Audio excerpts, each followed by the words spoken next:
Hello there.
Once again, good evening and welcome everybody. My name is Obi-Wan Pez. This is N Simplex Pachinko and we are doing some Against the Storm tonight.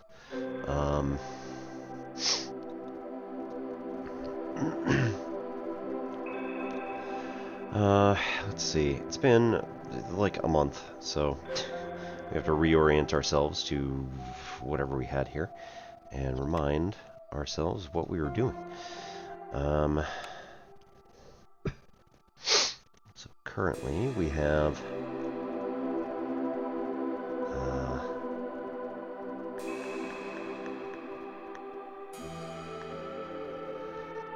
the human and 2 of the 6 foxes currently do not have a house.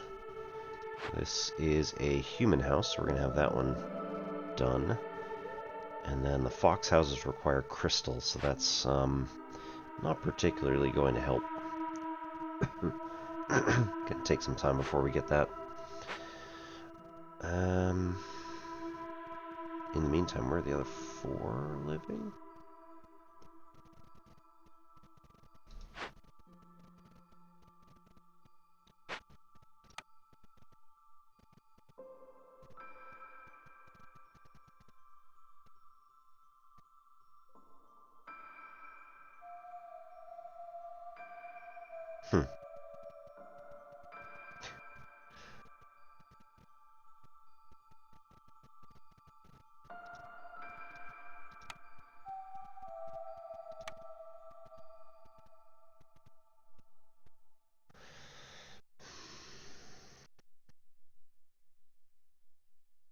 You know, honestly, it's a very good question. I don't know where they are.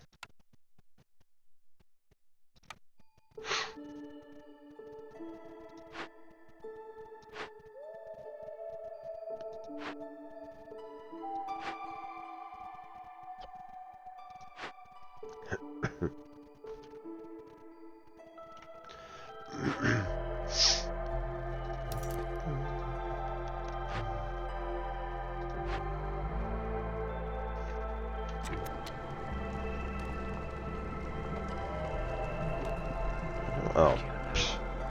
Yeah. Got it. Wow, okay.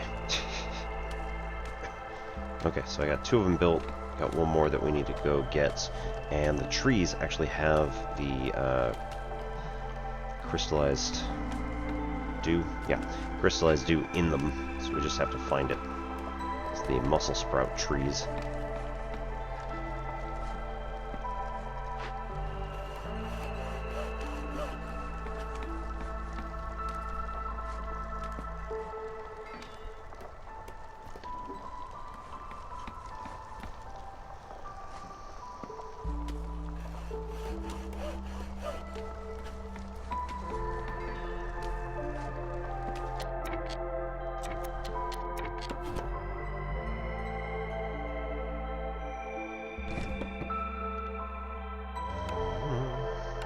So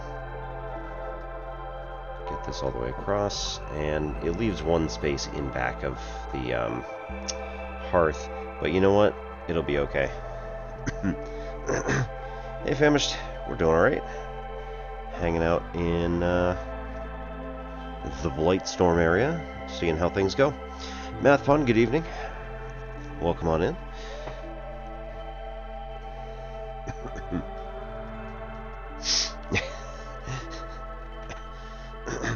I must need to reconnect that somehow. I think the issue is that, like, that one might be a bits one only, and I'm trying to use it with, whatever. I have not actually done any algebraic topology myself.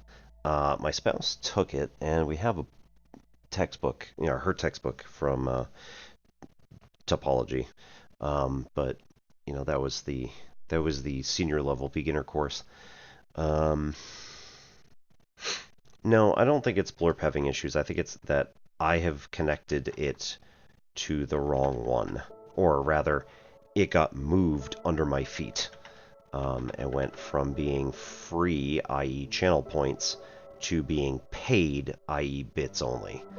So I need to like rework probably all of it in order to make sure that they're all connected properly.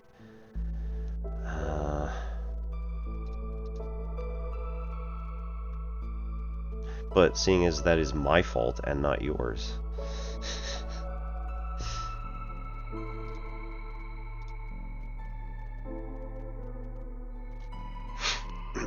So, my area of research, so to speak, mostly I have done coursework in neural networks, and there you go. Shame! Shame! Shame! Yeah, so I've done work in neural networks and doing a little bit of like basic coding for creating neural networks, artificial neural networks, Kahona networks, bunch of stuff. It was kind of interesting. It's also been like almost 20 years, so don't remember a whole lot of it. Yeah, I'm not an expert either. But I got a applied math master's from Johns Hopkins Applied Physics Lab. 16 years ago. Well, okay, 15 years ago now. So that was a lot of fun, and we got to do all sorts of cool stuff. PDEs, PDE and nonlinear were the like consecutive classes that I had to take. It was either that or statistics, and I was like, no, or stochastic methods, and I was like, I don't know what that is, but it seems like there's probably a lot of linear algebra and or statistics, so meh. Which is too bad, because actually stochastic methods would have been a good one too. But I decided that my dual course was going to be the PDE and nonlinear courses, which I absolutely loved. And I eventually became like essentially the number 2 person in our department for ODEs, for teaching ODEs. And everybody was kind of like, well, I mean, you know pretty much everything there is to know about it. I'm like,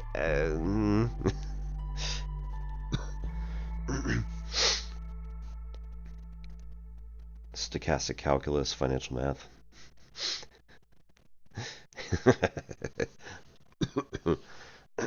So I became more of an expert on altering teaching methods, and found about 20 different cool little things that I could do, and then eventually went on to attempt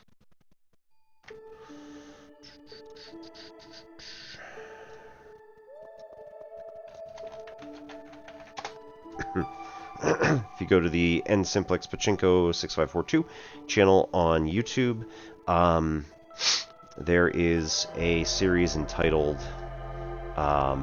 Building Thinking Mathematics. No, Building Thinking Classrooms. There we go.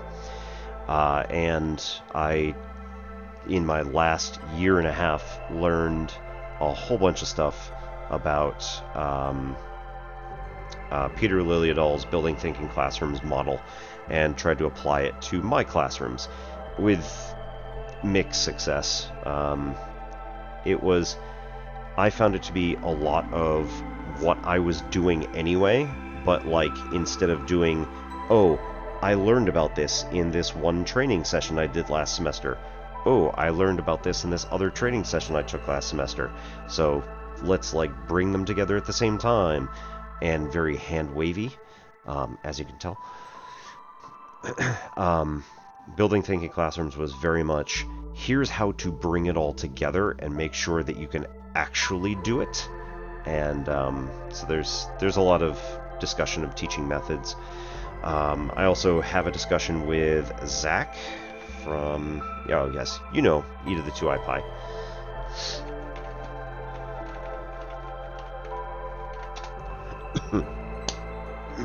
Well, yeah. He's been in your channel. He was there tonight. But yeah. So he also does a lot of teaching methods. He came in for a co-stream, and we talked a bit about like how does one do things like this? How do we create teaching? How do we create the lessons and or the activities that go into building thinking classrooms? So it was an interesting discussion. We got to some stuff. We're going to be talking a lot more about education when we actually sit down and plan things out. So we'll see how it goes. Your current methods were not the best for you and waste of time and money's all. Yeah, I think, the biggest ones for the students would be, obviously the note-taking strategies, and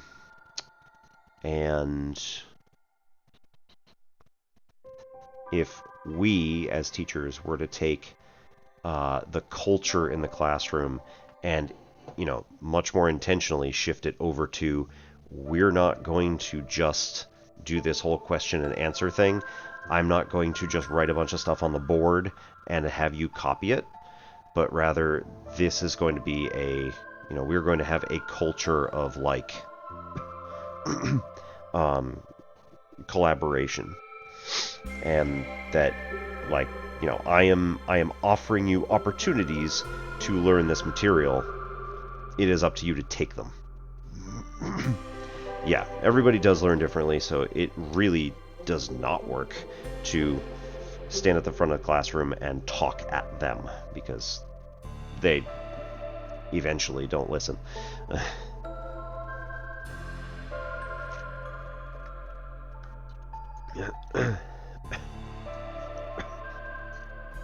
Yeah, doing the activity as part of your lesson at the beginning, and saying, okay, so one of the other things he does is he has a gradated set of problems that he will then go around and give to the groups as they finish one.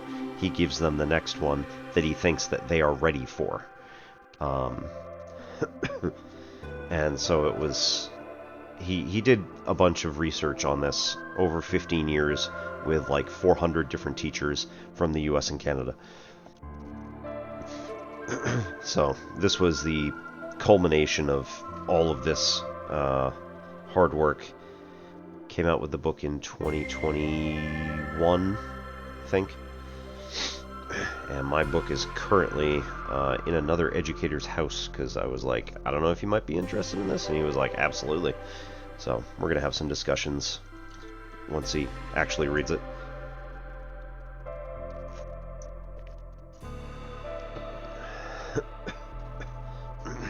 And I absolutely hate memorization.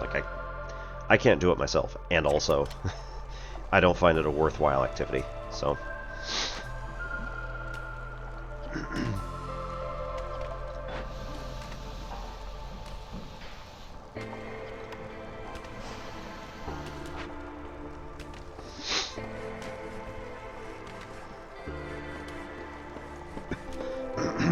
Using the computer for teaching. So, is that a mandate from on high? It is an important aspect of learning in general, but at the same time,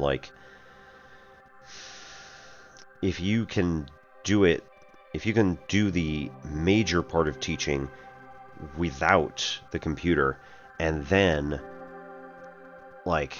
afterwards be like, here's how we can also apply it, here's some, basic programming projects or something like that, that can help. But yeah, visualization definitely helps. Read it over a second time to get it, and then just move on. Okay, we're gonna do farm field over here.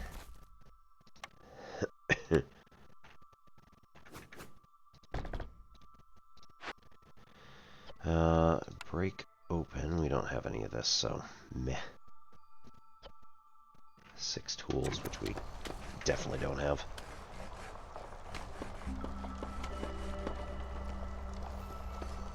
Dawn simulations? Some. Only a couple. I do need to check them out, though. From what I have seen, it does look pretty nice.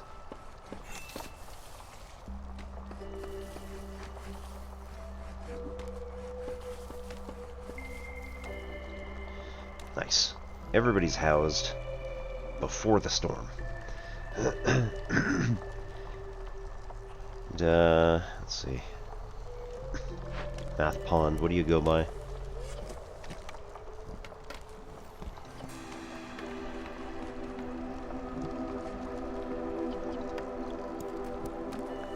Matt. Gotcha.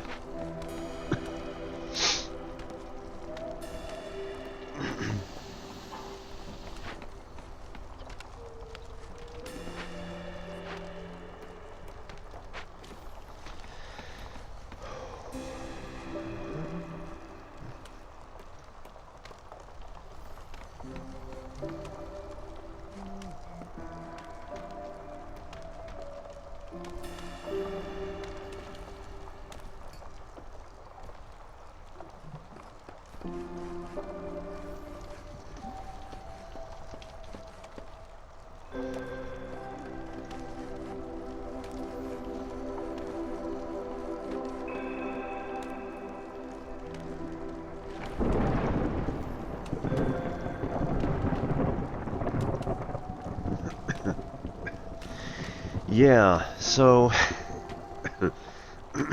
for a long time, like before 2021, most math activities on Twitch were done through the science and tech category, and so a lot of us didn't know each other. There were only like really 2 people who did like a major percentage of the math content, and I don't see either of them anymore, even as viewers. Like they're just nowhere.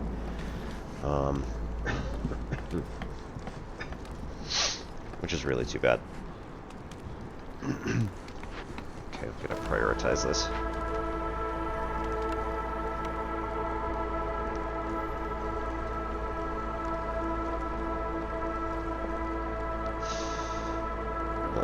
No, okay, farm field, good.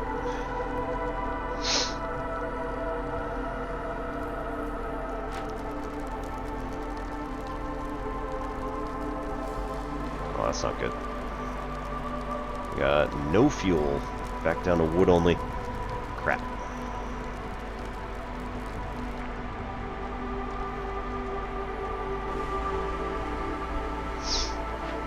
Aha. Oh no, that's salt. Damn it.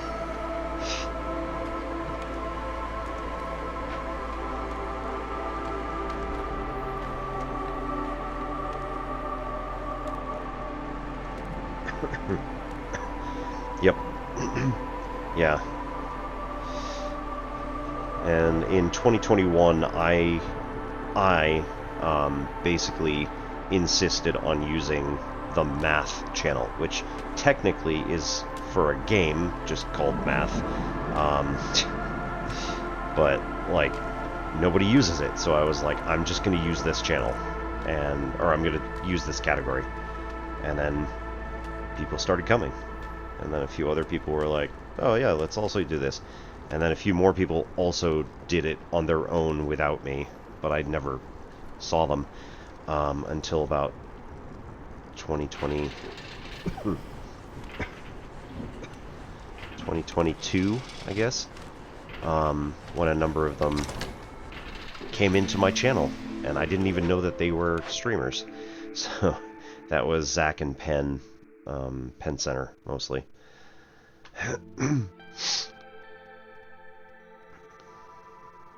Reed production. 20 reed, 20 clay, every glade found.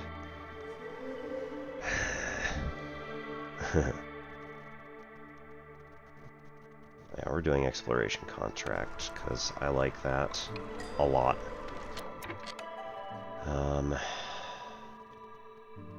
2 pottery, 1 amber, 6 herb. Yeah. Let's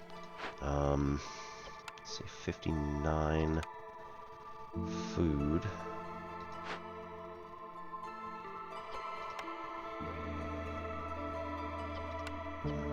Crafting material, 2 stone. Okay, so we need coal, but I don't think we can get coal literally from anything. So we ought to...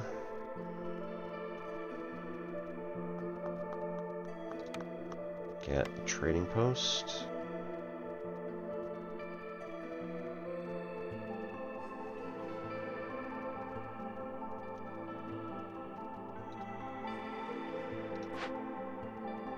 Yeah, okay. We want the trading post to be like outside of the active area so that it doesn't start interfering with other stuff, but that's good where it is. We need... Let's go with both of the humans here to up the production. That means they've got just about 4 minutes to build the farm and start planting seeds. The farm itself will produce 50% extra goods, so hell yes. Villagers also have a 3% chance of producing double yields every hostility level. We currently have 4 hostility levels, so they have a 12% higher chance, not 3% raised to the 4th.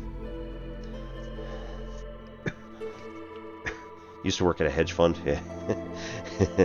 I had a friend of a friend.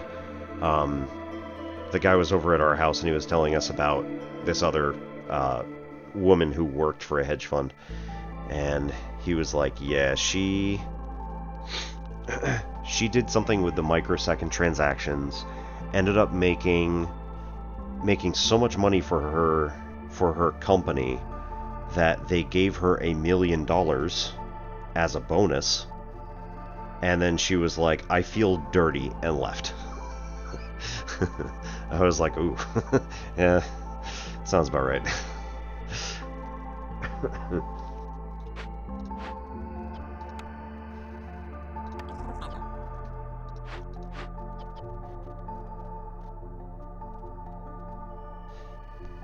Yeah.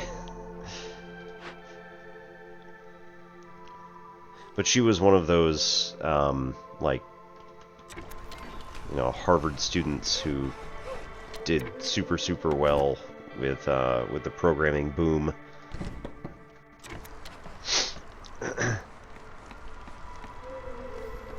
And then was just like, yep, I'm gonna have to cleanse my soul. I don't remember what she did after, but it was, you know, like working for charity or something like that. Alright, let's get one of them over here to work on stone. This is going up by 0.03 a minute, so that's actually pretty reasonable. This is going up by 0.2 per minute, which is always fun. Alright, they're going for trading post. That'll be open in just a second, and then we can throw some stuff over there. Yeah, so I've been working in teaching pretty much my entire career. I did have a break there where I was doing credentialing for an insurance company. Well, an insurance credentialing company. We ourselves didn't technically have much in the way of insurance.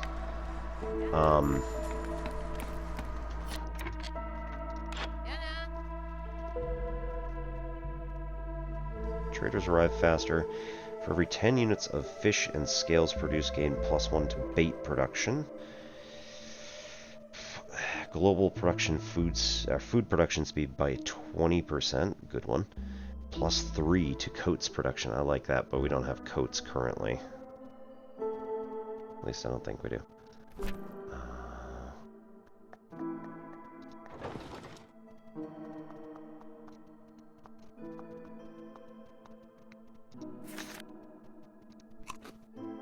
Coats.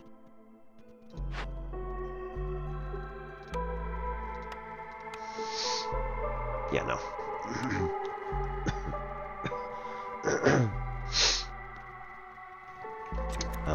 So our company was basically the people who told doctors that they could or yeah, that told doctors that they could go to work for them.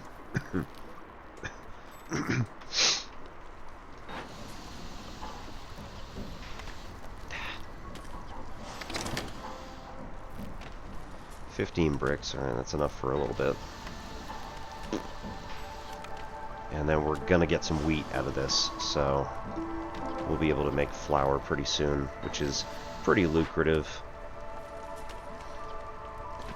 And then we need 10 stone. We've produced an extra 3 so far, putting us up to 5 total. We need 10. So, our insurance credentialing was working with the National Imaging Association, NIA, and we were attempting to do like all of the credentialing for the NIA across the board, and they had told them like, oh yeah, no problem, we'll have this done in X amount of years, and then like they had nobody working on it actively because these people were all doing like psychologist credentialing in whatever state they particularly had, and like the individual states have so many particular rules. You have to be careful with how it's all done, and it's just insane. But the NIA was basically Wild West. Like there weren't many rules in this. So we had to figure it out like as we went, and it was like me and 2 other people, and then they were still working on all of their other projects while trying to do this stuff. So I eventually was the guy who took it over, and I ran that thing for basically 2 years. Was trying to figure out how to make it work better, faster, etc. And eventually it worked out that we don't have... Oh no, the temple is... Right, you need a temple. I don't have the blueprint for it, so whatever. Deliver 100 salt in 12 minutes and 30 seconds. Right. Double the amount of goods produced in the mine, get 40 pies and 10 parts.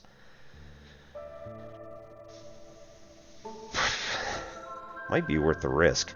Set 3 guys on it and just go, go, go.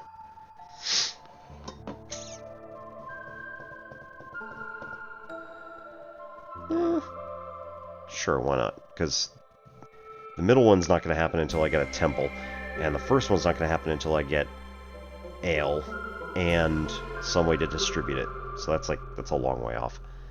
We'll try this one, see how it goes. Luxury goods, 20, or ale, right? Do need for leisure. This is 10 parts though. That's pretty big. That's not going to happen for a while. It's also not going to happen for a while. Carpenter Pantry Cooperage. Let's risk ale. And then we also need to push... Actually, the building materials, I think we might actually have enough-ish. And this, we just need to break into that other one glade that's down there, so it's not too bad. Not that much. We did play a little bit of Catan back, like, way back in the day. That was kind of our first foray into those games back there. This is a set of shelves that are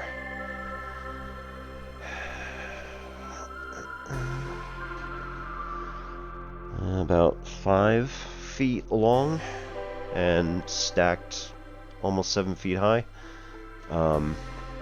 with various games, which are many of which are Spiel des Jahres winners. So, King Domino is a favorite because the kids can play it. We occasionally break out Splendor, which I really love the chips for, because they're heavy enough that you could probably kill a yak at 100 yards by throwing it.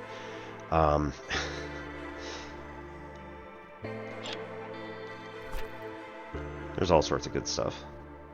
Brick oven.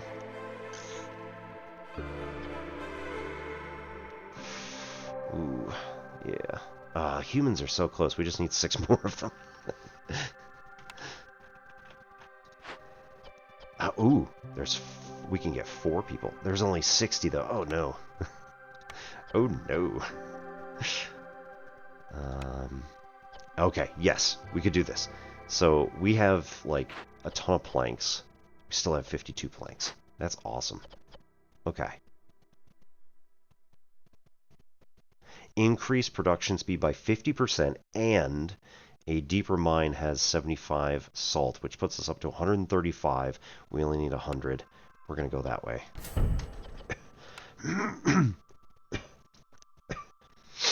Okay, so now we want... Okay, there's enough there. Go deliver that. And then take a break. Because we're going to get all of you to work on...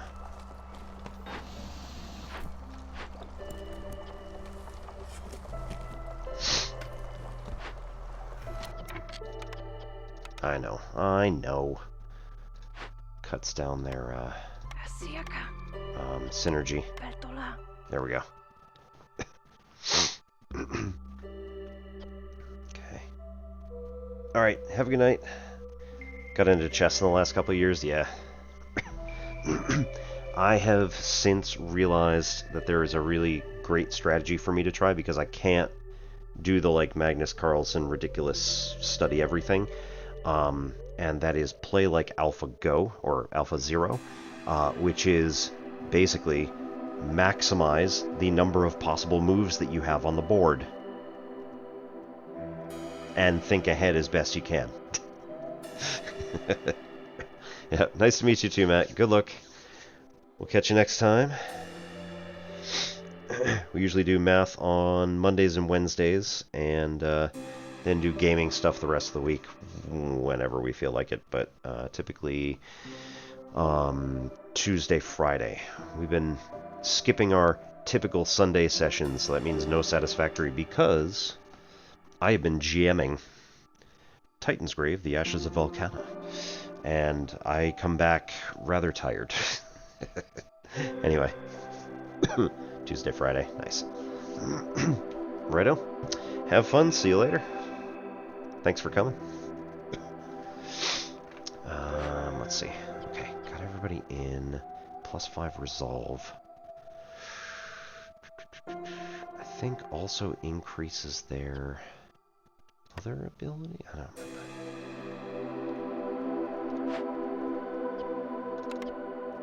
Okay, and I want you. Where are you?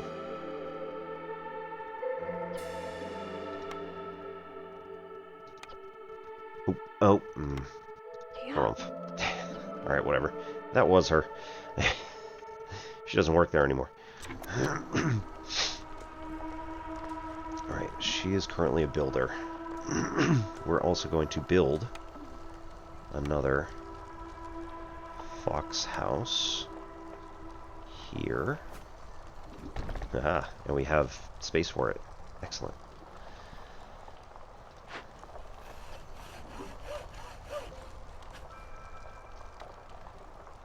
Wait. Do we only get these if they're under a specific season? Each discovered glade. Each completed dangerous or forbidden. So, yeah, we're good in terms of when they can be completed. Mines produce 50% more goods during drizzle. Excellent. Really awesome, because again, that's going to help the production thing. again. I might want to do minecart for the next one. Because that's going to get us... I mean... Wait, do we get parts? We get 10 parts for that. Holy hell. Alright, it is definitely worth spending the parts, 4 parts, in order to get a minecart which helps transfer all the goods from the mine directly to the store. That's awesome. And also there's 90 more salt. So 225. Alright, that's more than way more than we need. Let's see, in addition, we can break this open and get oil and plant fiber. Oil is going to help immensely with getting us more stuff to burn. We need 4 decorations. Rain punk barrels. Regular barrels. Put a bench in there. And...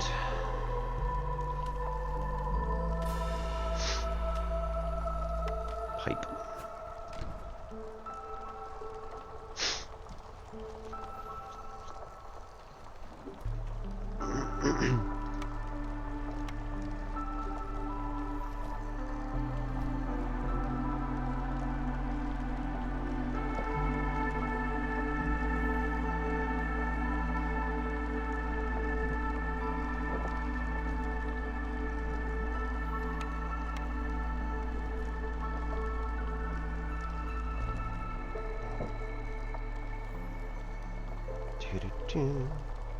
Okay, we're getting kind of high on the Queen's Impatience, so we need more of these to be completed. Alright, we've got 15 of the salt currently done, and it's only taken us 2 minutes. So 6 times that gets us to 90, which is dangerously close, but I have now increased the production speed and how much of it is getting automatically transferred. So hopefully this will be fine. 25 more seconds on that. That's cool. Ooh. We did get sea marrow because of the rocks. No? Huh. The mines? Yes, the mines. Ah, there it is. Minecart.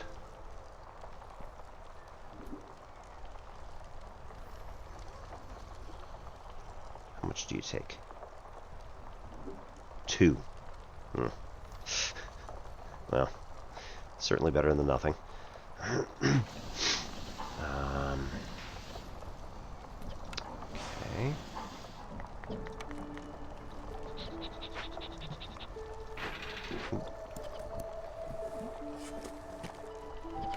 Okay, we've got enough. You can go work here, question mark? Let her go, do something else.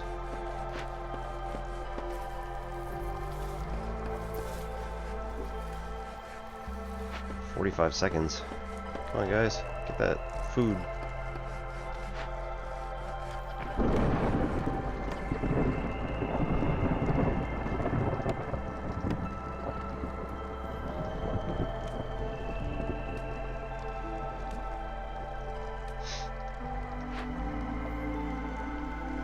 Oh no.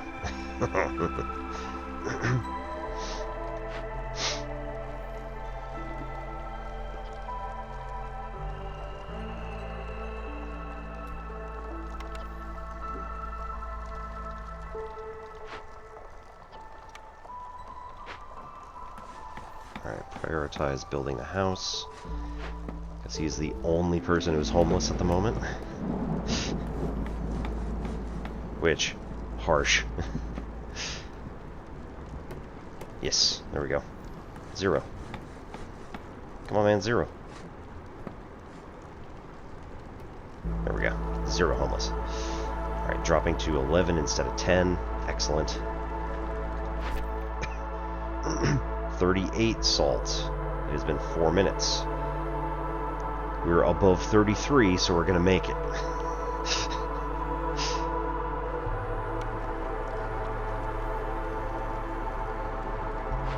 Woohoo! Alright, they are fertilizing the soil. Plowing for next time around. Ah, that's what it was. Because it's a 50% increase to the amount, that also probably means that they're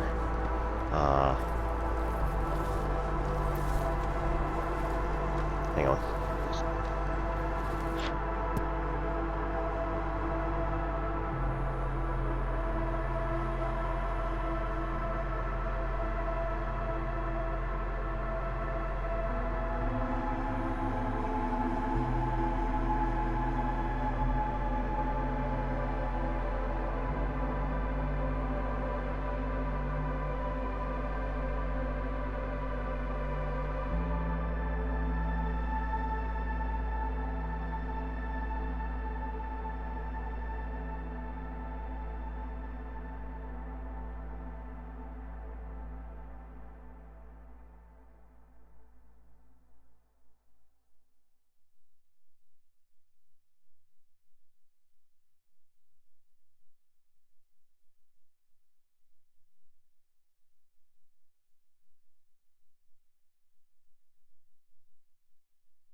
Sorry, coming to somebody who couldn't sleep.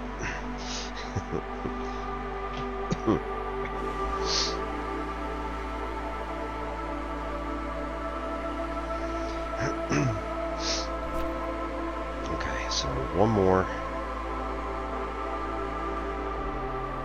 more tree that we need to take down, basically. We're almost to halfway on the salt already. We're gonna make it. Yeah. And then we have to find another geyser. We need 5 more packs of building materials. That's not here. Ugh. Makeshift. Yeah. Ugh. I hate these places. Like, I really don't want to make the makeshift post or the other one. But actually, I don't need to make the crude workstation unless we desperately need pipes, which currently we don't. So we're good. How are we doing here? 7 out of 12. And we're halfway. Close enough.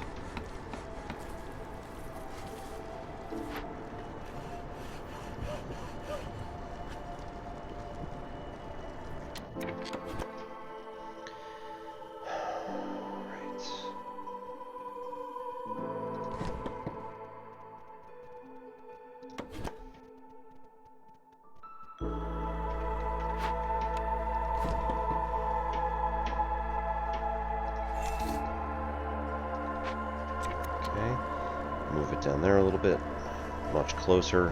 Hopefully it'll I mean, they're going to chop through eventually, and it doesn't really matter when. However, we are 3/7 the way to losing the game via impatience, so we need to complete this one thing in order to upgrade the hearth. So she's going to get that done just now.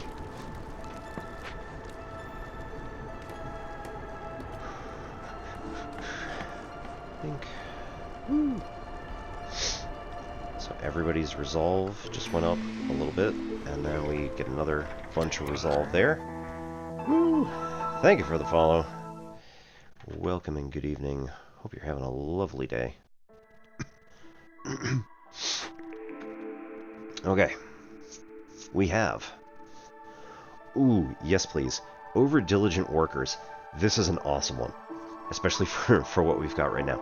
So, some woodworkers can't stop working. Gain 3 barrels, so 3 objects which are going to be vessels to hold things. Nice. For every 10 planks produced. We have the workshop, or whatever it is, lumber station, something, that gets us, like, top star planks. So it will make the most planks for the fewest materials. So that's the one we're doing. These other ones are good to look at. Chaotic Chemistry, good evening and welcome. My name is Obi-Wan Pez. This is in Simplex Pachinko. We do mathy type stuff on Mondays and Wednesdays, and we do gamey type stuff on typically Tuesdays, Fridays. We just finished up a run yesterday on like a, bonus day of 9 Souls, which was totally a cozy Tai Chi kitty game. Man, it was Hollow Knight in color. Punishing, severely punishing. But we finished up yesterday, and so Fridays are typically Against the Storm, which is our long game. And then when we complete Against the Storm, I think probably when we complete the main storyline, I'm not going to go much further on stream. I might do some YouTube stuff or whatever, but we'll probably jump to a different game. I don't know what we have next. I think it might be Final Fantasy VII Rebirth, which I have... Sebi Webbs has definitely told me is not his favorite. But we're probably going to do it anyway, so... And then Tuesdays, now that 9 Souls is complete, we're going to switch to Blueprints. So Tuesday is sort of the backlog day, so whatever interesting game we have. Sundays have typically been our base building game. So lately we've been working on Satisfactory for the last, year. But I have also been GMing a TTRPG, Titan's Grave, The Ashes of Volcana, and I come home on Sunday nights, my brain pretty well cooked. So I've not been up for streaming on Sundays in the last couple months. So eventually we'll get back to Satisfactory. We might have some rolling days of Satisfactory on other random days when I feel like it. So we'll see how things go. Hello there. Yes. It's typically the one we use. I actually have... Yes, that's right. I do use the blurp whenever my user/monitoring account logs in. So... have you ever played Against the Storm? It's rather interesting. Let's see. So, other options which we are not taking, but still really good. Gain 1 reputation point every time you sell goods worth 60 amber, but fulfilling orders gets you 50% less reputation. So, if you can get your trade really high, then selling goods ends up being way more profitable and you get way more reputation. You can end the game so much faster. But we don't have the trade hub, like we don't have our trading up to snuff just yet.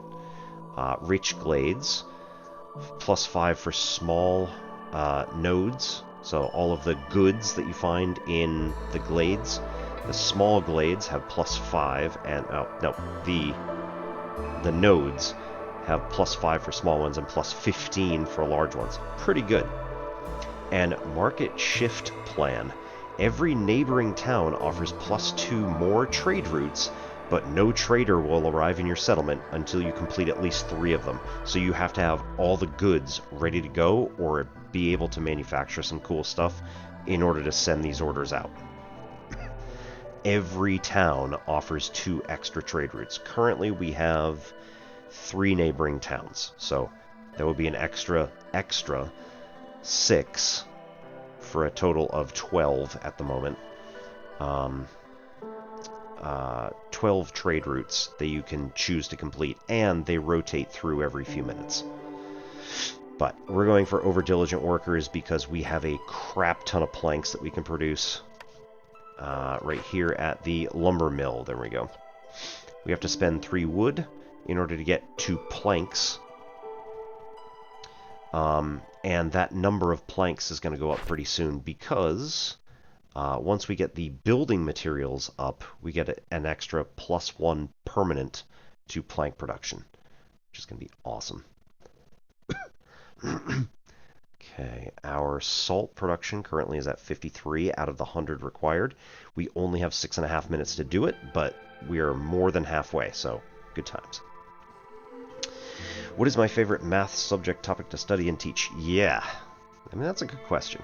So, I became the foremost expert at my school in teaching pre-calculus, which is both the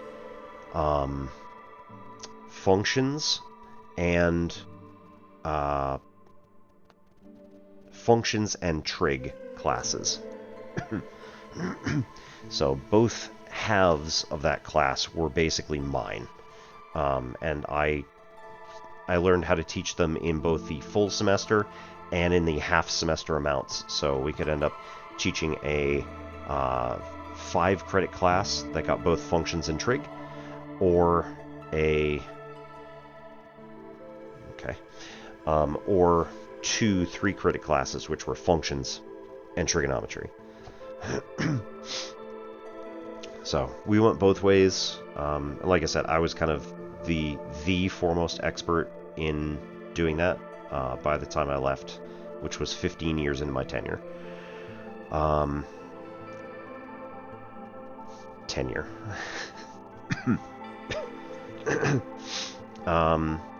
I also really like teaching the differential equations class, which is just a really good class. One of our guys had done work to build the class into the web work.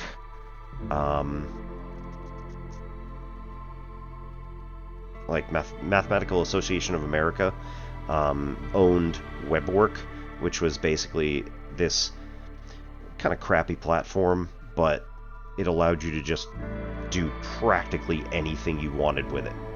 And he was able to build it up. He was able to build up the entire course. And, I mean, this guy was awesome. I really liked working with him. And he knew what he was doing and helped out, like, so much with, hey, do you need help with, like, knowing how to teach something or whatever. So, it was a good time. He helped me understand a lot about teaching in general as well as teaching that class. Yeah, DE was a lot of fun. So ordinary differential equations is your typical sophomore level class, and basically it is reverse differentiation, i.e. integration and integration methods. So you're learning how to do all the crazy stuff that you don't learn in Calc 2.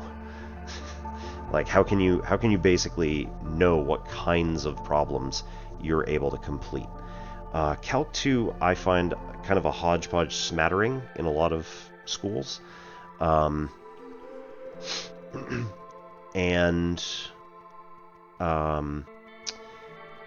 it wasn't until I started teaching it that I started understanding how to learn it better. For myself as well. But roughly speaking, you have to go, instead of doing the typical student thing of, here's how to solve this problem, here's how to solve this problem, here's how to solve this problem. Differential equations is like the first class where you finally get the opportunity to say, here is an item for my toolkit. This is a screwdriver in this particular analogy. How do I use a screwdriver? What are the possible methods of using the screwdriver? In what ways can we use a screwdriver that doesn't make it a screwdriver?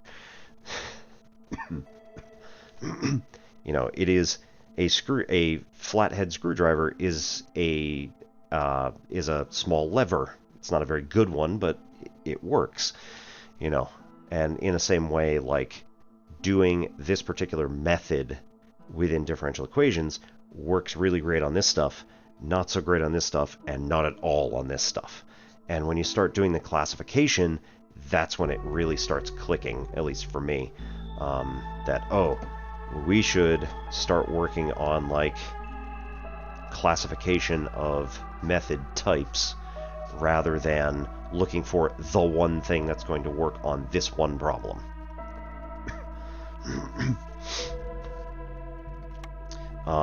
And then I took both partial and nonlinear differential equations from my master's. Sometimes they have that available for like senior level math majors, but oftentimes it's master's 2, which is like, your second year of master's level. So you're not doing this unless your school is particularly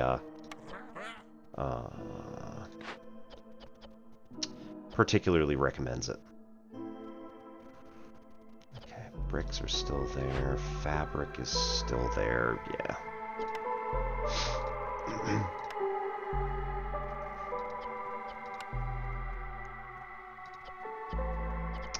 We could use some training gear, actually.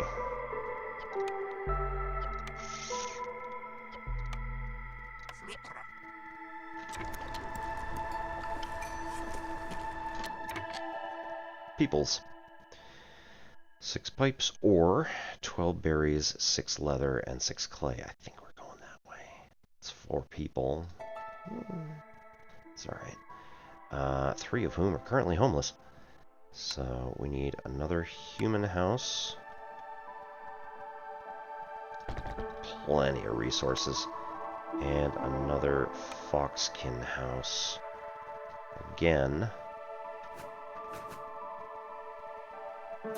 Enough resources anyway. Let's go here. We're gonna do this. This is gonna be kind of fun. Okay. So we're gonna deactivate these 3. And then only build this one, and then as we start expanding the colony and getting more foxkin, then we'll open up the other houses. Alright, ads are going to start in like 40 seconds. We're going to take a 3-minute ad break, so let's go and stretch, get up, cycle your water, go and do what you need to, grab a snack or drink or what have you, and we'll meet back here in 3 minutes. So thank you so much, everybody, for coming, and thank you, Chaotic Chemistry, for the follow and coming on in, and we'll see you in just a little bit.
Alrighty, welcome back.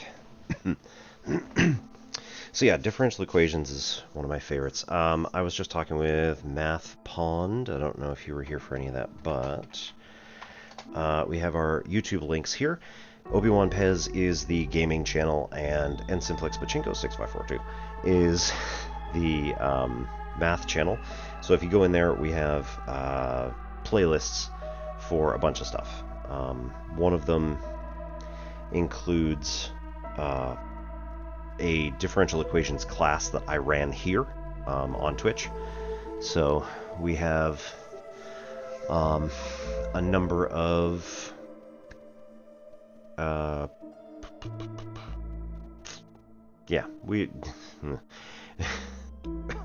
we have a number of topics that range from, you know, the basic how do we solve differential equations at all, what are they classified as, all the way through like numerical methods, which include Taylor series using Taylor polynomials and other infinite power series. So it's really good.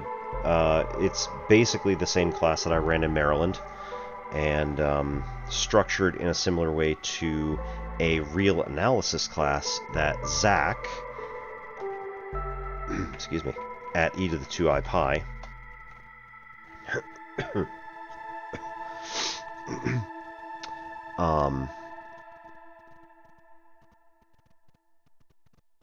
yep, Zach, who is e to the 2I pi here on Twitch, ran, and I was one of his students, although to be fair, I'm a ringer. I was relearning all of that with my aged perspective. Zach and I are roughly similar ages, and there were some students in there who were, you know, like 20, so it was a little humbling. Right, and these are many of our other math streamers here on Twitch. We have Academy of Useless Ideas Actual Education, who is Dr. Gold, Dawn Factorial, E.N. Stuckey, e to the 2I pi, who is Zach, Meriwether Remark, Penn Center, Phobos Dream, Physics and Depression, Talos Teaches, The Tutor Wizard, and we also have Math Pond, who was here just earlier. And we have the study sessions. I think that's right. Yes. We have Rendeo, Math Spellbook, Fizzbuzz, Suna OW, and Walking Stick Library, who are the major players within that field. We've got quite a few people who do, you know, math in general. Many of them are on the science and tech category, and many of them are on the math category, and many of them stay on just chatting. I believe that there is some talk within the Edu Twitch space to try and get like an educational tag, like official educational tag or something on there, which is going to make it like easier for us to stand out as, if you're looking to study, come here. So I'm kind of hoping that is the case. We'll see how it goes.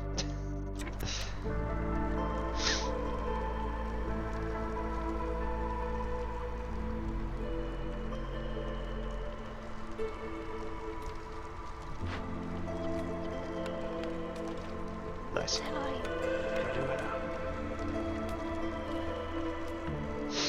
Okay, what do we have here? Right. Right.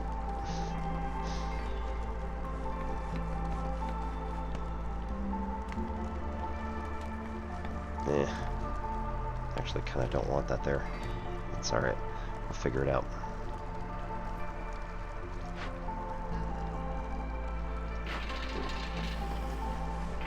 Phew. 9 planks left. Awesome. We are currently working on Sea Marrow still. Oop. Wait a sec. Orders. 65, and we only have 5.5 minutes. We're getting close.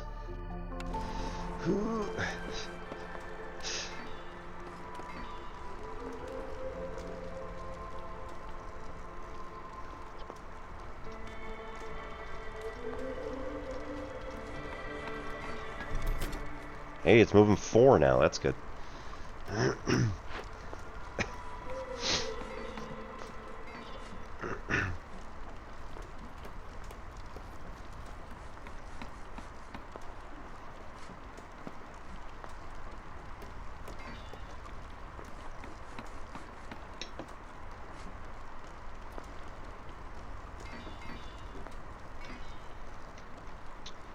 Tonight we are hashtag not sponsored by Dole Pineapple, because I am a sucker for pineapple, and also by AB Rum, which is beautifully gold colored, and it is made somewhat nearby. We're living in North Yorkshire here in Coal Vein. Nice.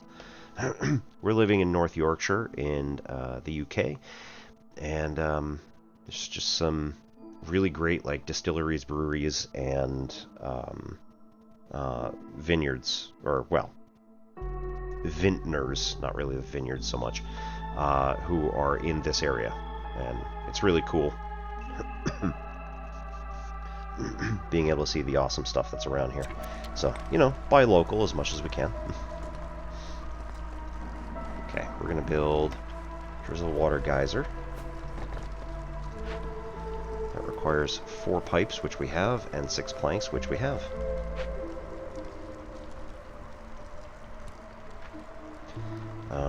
Can we build another mine?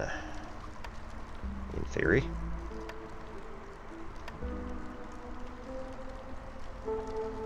Yeah, it's fine. Yeah, it's pretty tight, but it'll work. Once we're done with the salt here,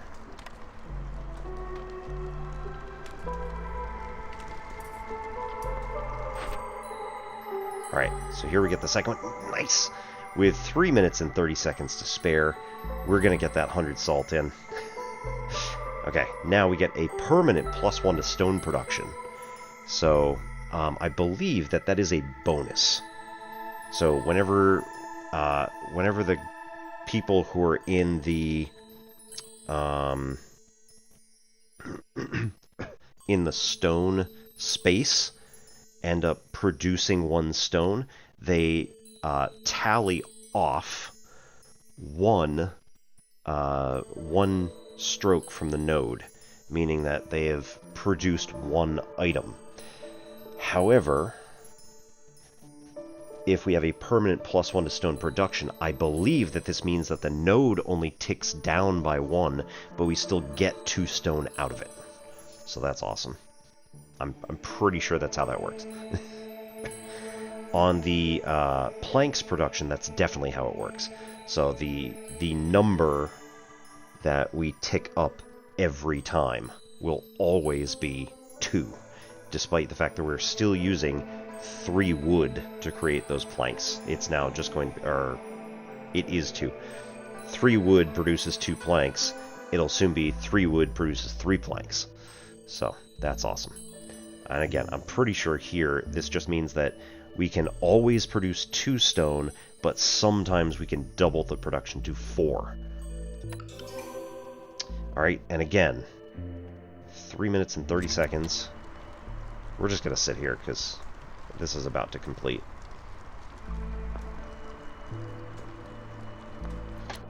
Yeah. 3 minutes, 22 seconds to spare. 100 salt. We now get a double amount of goods produced in the mine. Awesome. With a chance of doubling sometimes. So it could quadruple, but it's always going to be double what it used to be. We're going to get 40 pies. Pies are a high-level food, which everybody loves. No, that's not true. Humans, and I think only humans love it. Beaverkin also love it, but they're not here. I can't remember if Saurians love it. And we get 10 parts. Now again, we just spent 4 parts in order to get that minecart running. So we've just more than doubled the expenditure. Works for me. And now we also get our choice of 2 new blueprints. Hopefully that will not include the brick oven. And it will include, I hope, something that will produce ale and something that will use ale or allow its use. So we'll see how that goes.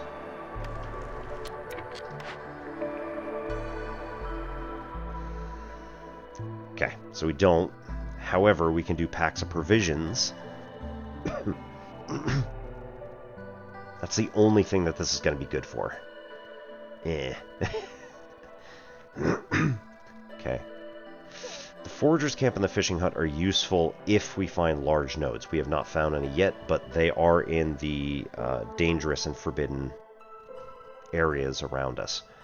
Forester's hut is nice because we get resin and crystallized dew. However, the trees that are around us provide crystallized dew. So, like, whatever. The packs of provisions, though, will allow us to make much higher level, or will allow us to do trade routes. So whereas we did have the I forget what it's called. This is terrible. I should know these things. I've only been playing this game for like 300 hours. Makeshift post. So the makeshift post can create packs of provisions and building goods and bait at 0 star, which is what that star that's empty is for, just under the packs of provisions. The provisioner raises the packs of provisions to 2 star, which means that we use fewer resources for producing more goods. And oftentimes the time to produce is a lot less as well. Okay, so we could use luxury goods, and coats are nice. Barrels, like, we're already going to make a lot of barrels. Do not get brick oven because that's a reward. Don't bother with carpenter. Ooh, actually, we could use tools and we could use luxury goods out of carpenter. Planks, like, not so much because we already have the lumber mill. Coats are very helpful to produce, and luxury goods are useful. And all 3 of these are great, but we get crystallized dew just out of the trees. I think we're going to produce tools so that we can start sending stuff back to the queen and lower her impatience and raise her reputation. So it, in theory, will complete the game faster. This one I can remove and put him here in order that, yes, in order that we get coal now on the other side.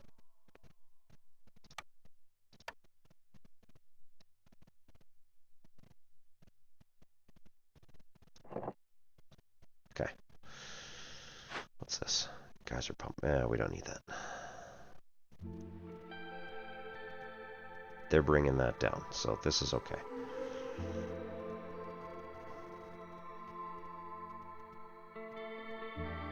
Okay. We got 2 builders.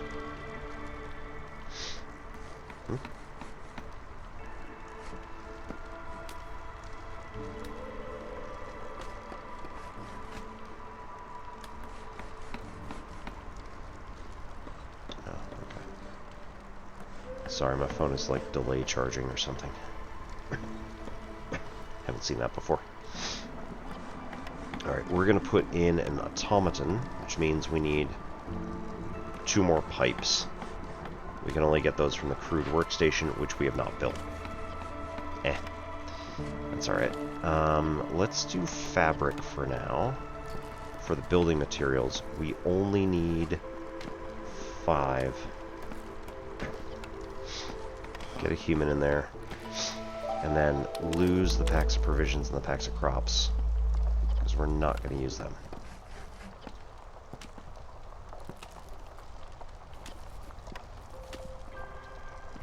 Okay.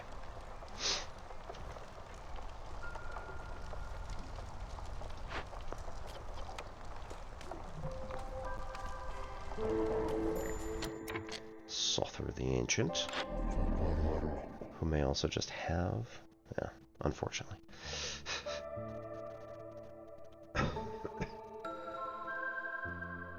Humans are the only ones who like the pie. Yeah, so we've only got 4.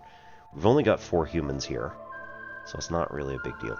Humans and foxes do like using incense, but we need a temple, monastery, or tea doctor in order to use it. Oil is an efficient fuel. We've got a ton of salt that we can sell.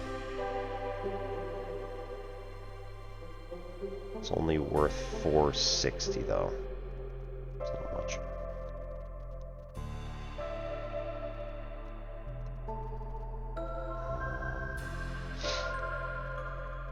Seam arrow's worth a lot. Parts are worth a lot.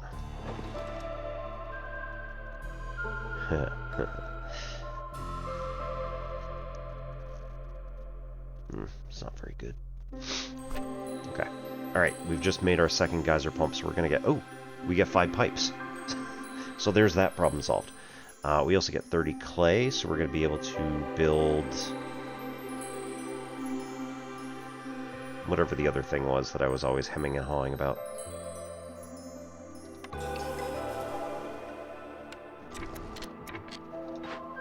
Oh, bricks. Yeah, we're gonna be able to make more bricks.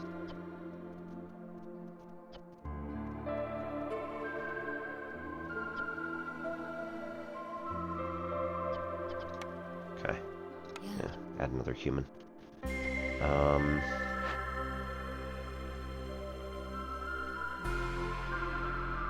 We got 1 homeless human, 1 homeless harpy. We don't have any of their housing here, so let's also just... realistically... yeah, that's fine.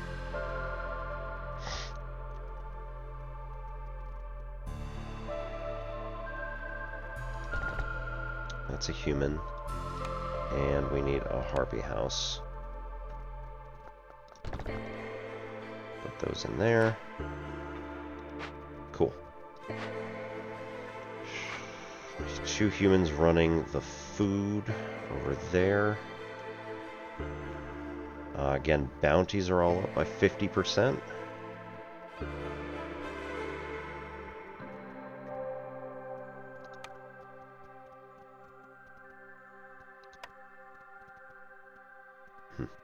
Two-star grain, 1-star vegetables.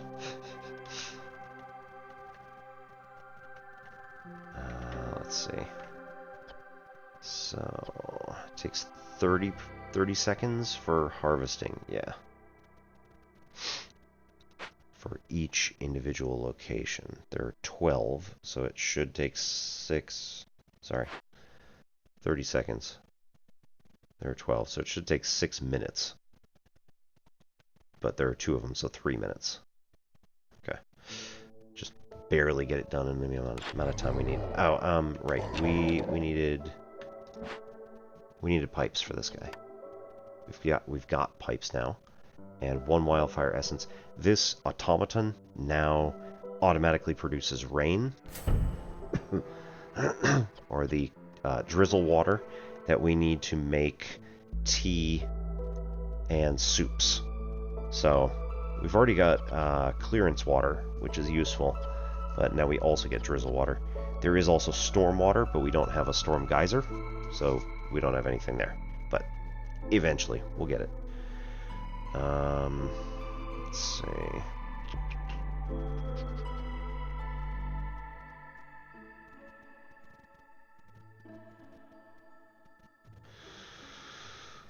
Does Sothor have anything that we actually need? Distillery for ale. That's perfect.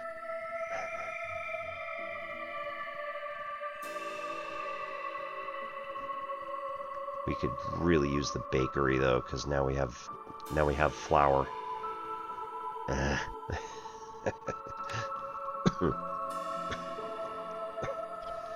Okay, and then the cooperage that we've kind of got accidentally.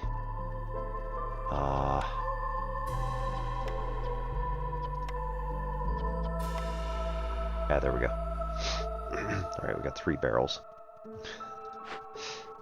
It's all good. Hey, nice. 10 boots.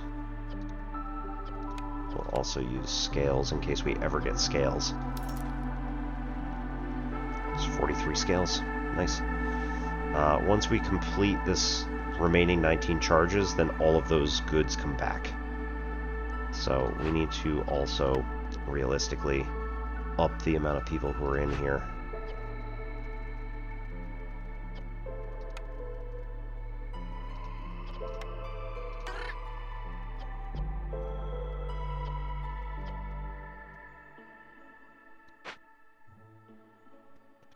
Okay.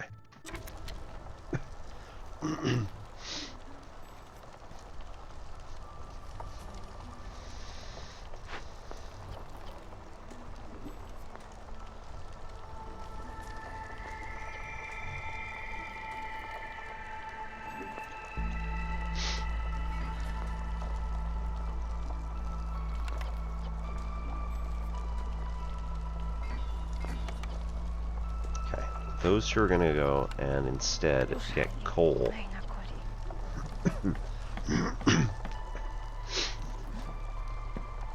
Also, we are really close to getting another reputation or reputation point through high resolve. So that will go off in like any second. Okay, tools and luxury goods needs to be done. We need to clean those out of here as well.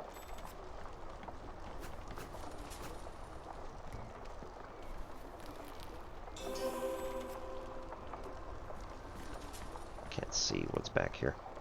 Nothing. Cool. Let's go that way. And then take the provisioner. Also do this. We need it like here.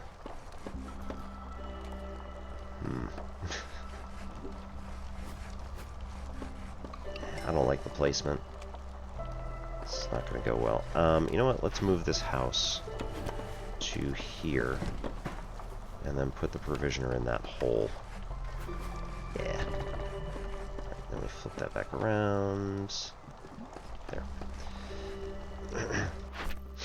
What do we get? We get a new order. Do we want 30 trade goods, which is easy enough. Have at least 20 aesthetic points. That's really a lot. Or do we want 10 harmony and aesthetic, which actually is fairly easy to do asterisk, and we can get the manufactory for basically for us it's just dyes, but +3 to barrel production from everything, which I think includes an extra +3 every time we produce 10 planks.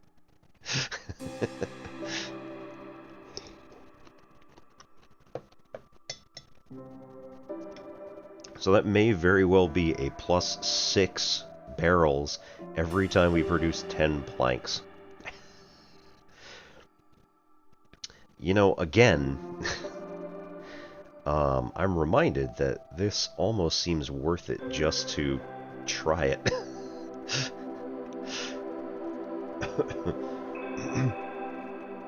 Okay. This requires planks.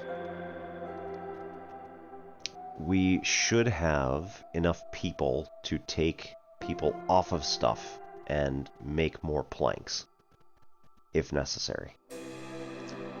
And then... Is Sother still here?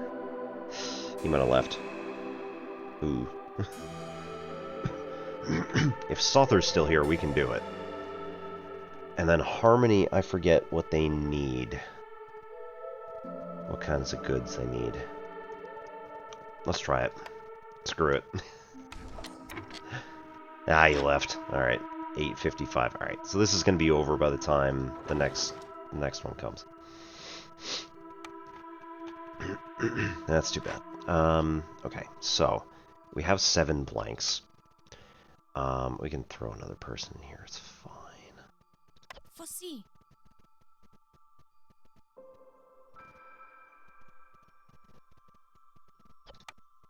Just pop that up into one slot.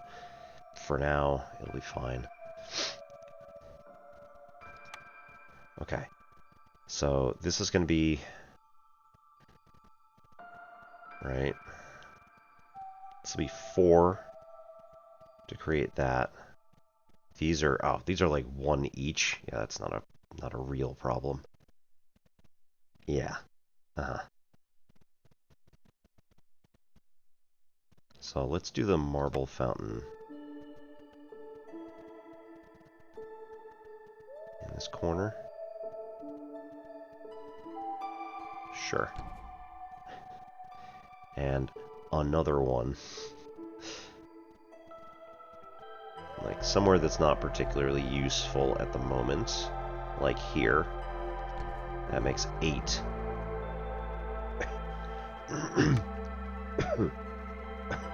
And a lizard post.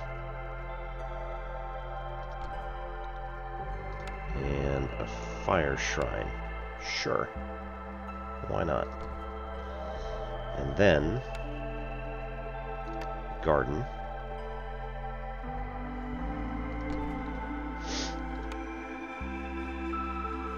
And then 6 more.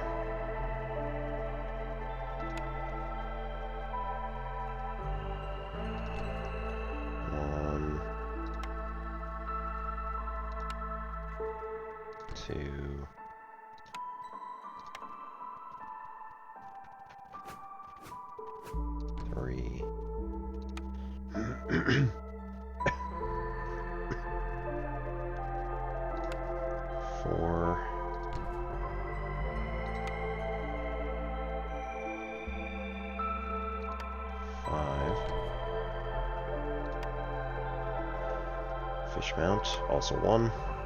Cool. 6. Okay. 25 seconds to create 2 planks, and then we want those to be delivered ASAP.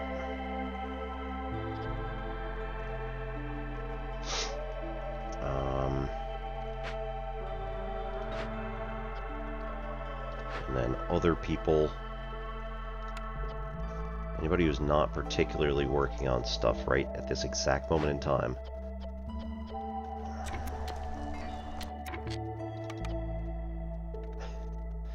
You know what? It's fine. Go do something else. We need both of them. This guy.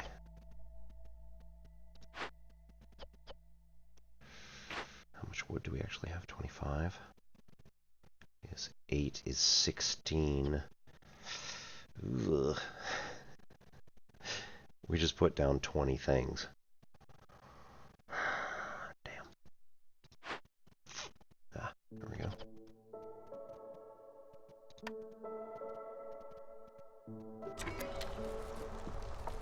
Hey. There are now 5 things here. Cool. Guess what? You're being conscripted.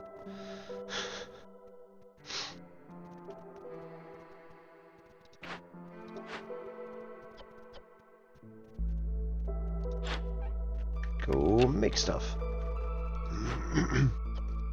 Alright, take that one out. Nobody's in the fishing hut, right? Who's in the mine? Only got one guy in the mine. You can go build stuff. Go, go, go.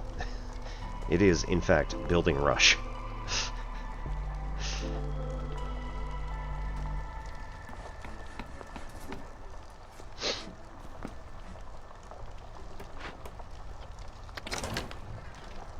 do stuff. Woo!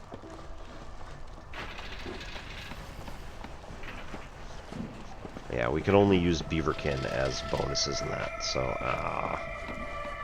and then I didn't stop the other stuff from being built. Yep, okay. That's fine. They use 13 planks on that instead of waiting. Right, cool.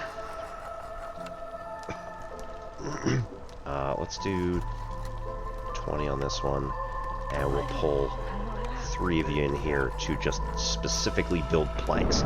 Nothing else. Oh, shoot. Okay. 2 of you to get wood, and nothing else. Oh.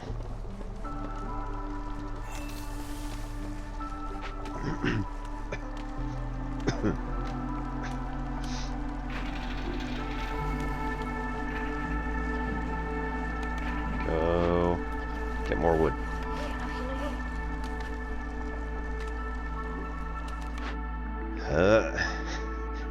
Market.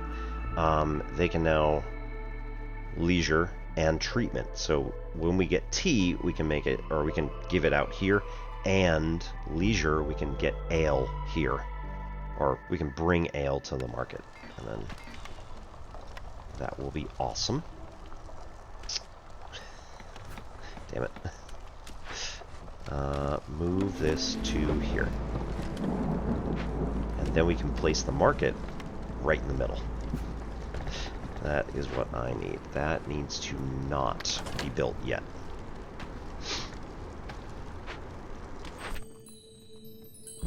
Nice. So we get 20 brick, 4 tool, and +1 to all plank production, which we're going like mad to try to make this happen. So this is perfect. We got 3 minutes 34 seconds. We're almost done with harmony, and then it's just planks for aesthetics. Oh no. Okay, so I think we ought to do oil, tea, and coats almost immediately without even looking. Yeah, because we got pickled goods. We've got crystallized dew from the trees.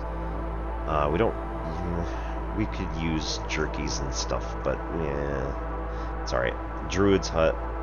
We could use all 3 of those.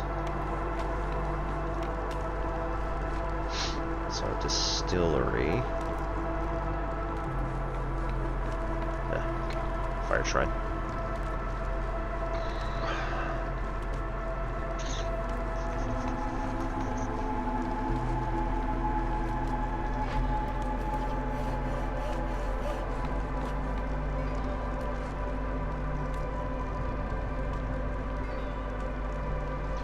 We're on a super low hostility right now, which is really awesome. Pause. Move this guy. Here? No. See here. Let's start cutting down these trees here.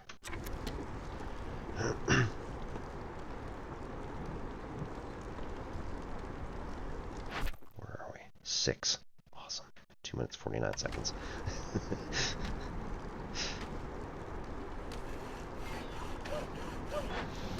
What's that? You got nothing to do? Okay, go build stuff.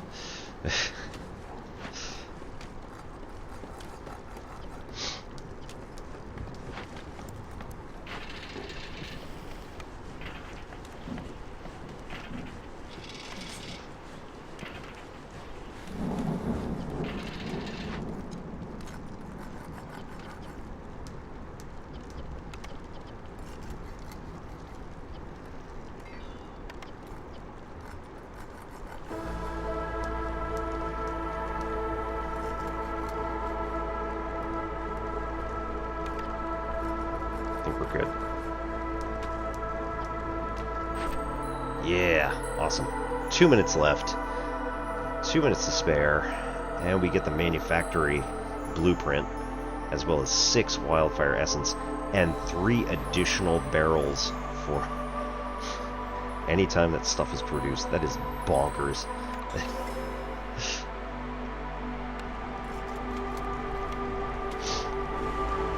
Okay, so we can use all 3 of these. We're gonna hold off on the market. Nobody needs housing.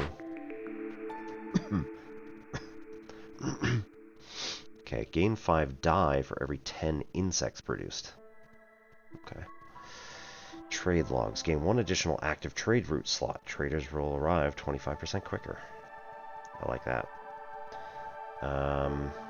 Just the right amount. Villagers with the leisure need fulfilled very soon, only humans though, have a 33% chance of doubling their yields. Scouts have learned how to be cautious when looting abandoned caches. Every time you open or send an abandoned cache to the Citadel, every time you open or send an abandoned cache to the Citadel, hostility's lowered by 15 points. We're not even to hostility 2 yet.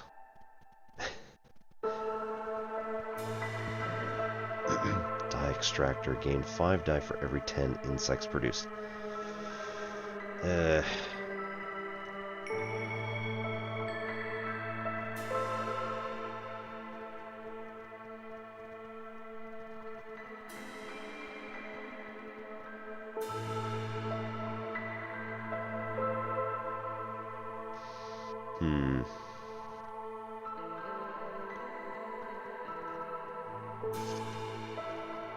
You know, I've been talking smack about the things that produce dyes, so let's get dye for free.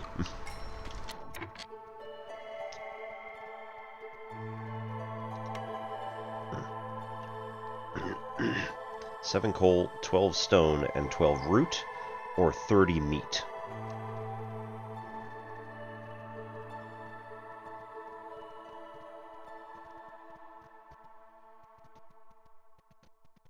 At this point, we might actually want to start slowing down how many people are here. Intentionally. Yeah, let's go this way. Hostility 2.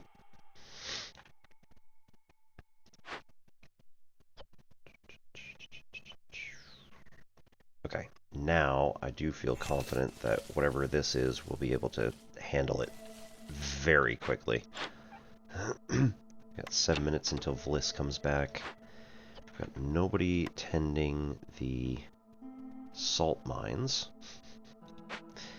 And only 1 in the coal. We'll give him back 2 of his friends so they can get bonus to their resolve.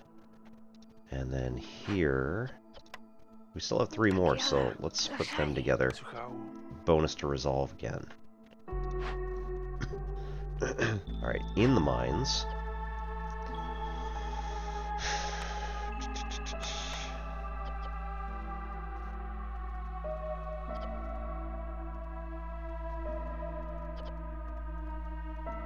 Increase production speed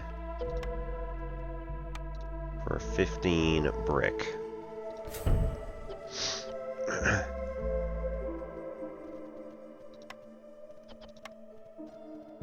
And let's go with more parts. We can do either. Let's do plank this time. We don't actually need to do it like right this second, but we now have completed the other stuff that we were worried about completing, so it's less of a problem. I also want to move the production to an alternate warehouse, possibly here, so that we can also get a short trip for the farmers. So probably somewhere in here. So we go like this.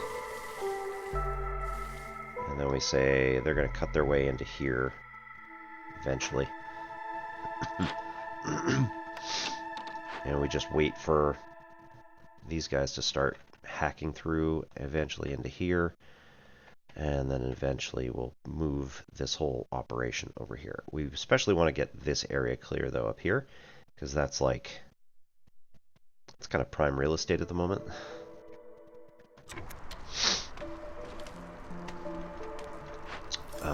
In addition, do we want... Yeah, let's get 2 humans on this meat.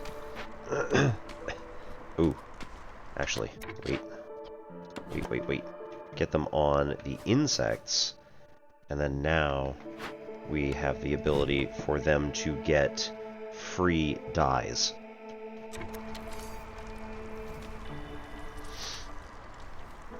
Nice.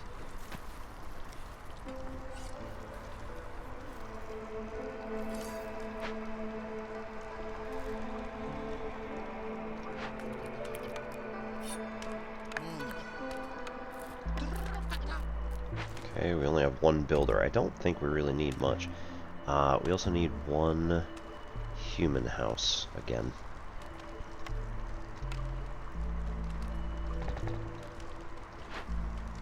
We do not have planks. Soon to be fixed.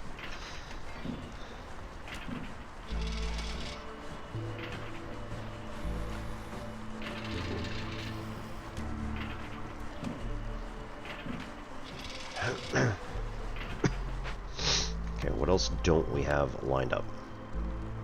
We do not have blade posts and hydrants. We need the distillery, the druid's hut, and the manufactory. I mean, we got the manufactory for free, so I'm not too worried about it. And the only thing that's unique for that is the dyes, which again we're now getting from insects. So, makeshift post, really, the building materials were the only thing we were getting out of that, so we can just move it out of the way. And do the same with the harpy house here, because we don't need it to be literally right there. This is a nice prime piece of real estate. We can get the distillery in here. That doesn't change it. Okay. What? It's a 9. Okay.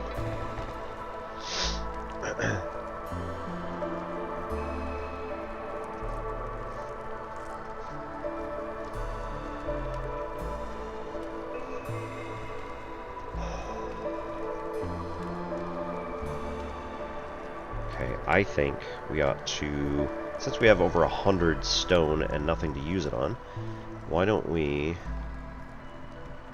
overlay this section and this section.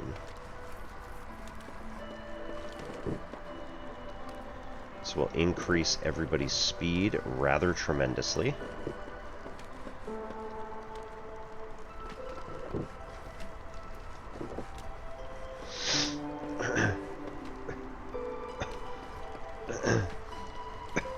We do only have one builder, so it's going to take a while, but I assume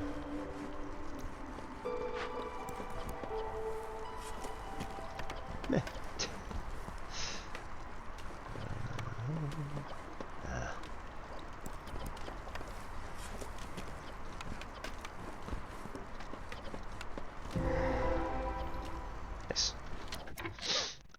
Worm tongue nest, large. Oh, that's that one. Yep. We would need a trapper's camp, which we don't have. Okay, so do we burn it down?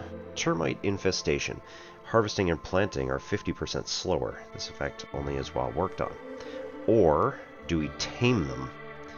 They become harmony, provides 5 insects per minute.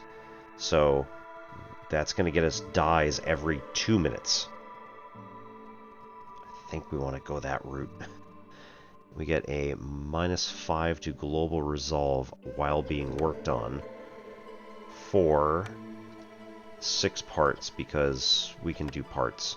We'll also let Foxkin do this because they get bonuses for working on the thingies.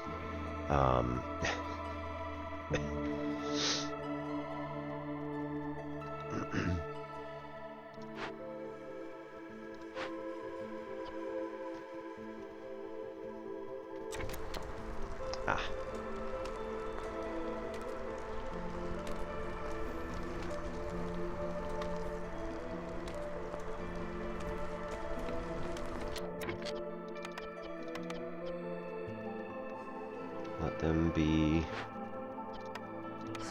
guys to do this. Takes 3 minutes. They will get -5 gold. Everyone gets -5 to their resolve for 3 minutes. And as long as we complete it in 12 minutes and 45 seconds, we don't have this issue. So once every 12 minutes and, 13 minutes, give or take, destroy all stored building materials. Brick, fabric, plank. Alright, go investigate.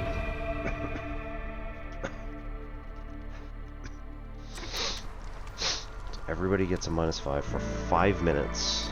3 minutes. Yeah.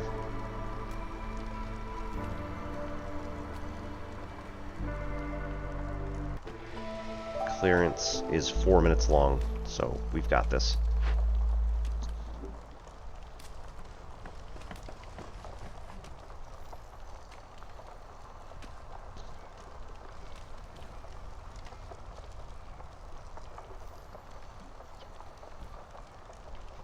Plenty of time.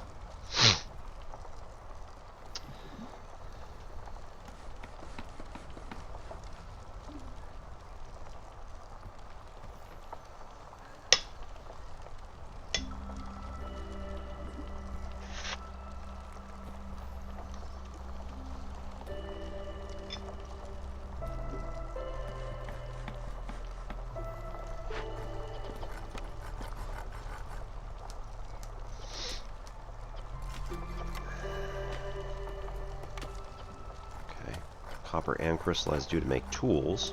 Pretty decent. We'll max out at 20. Oop. Our planks apparently didn't update. It was still saying 5 to 2.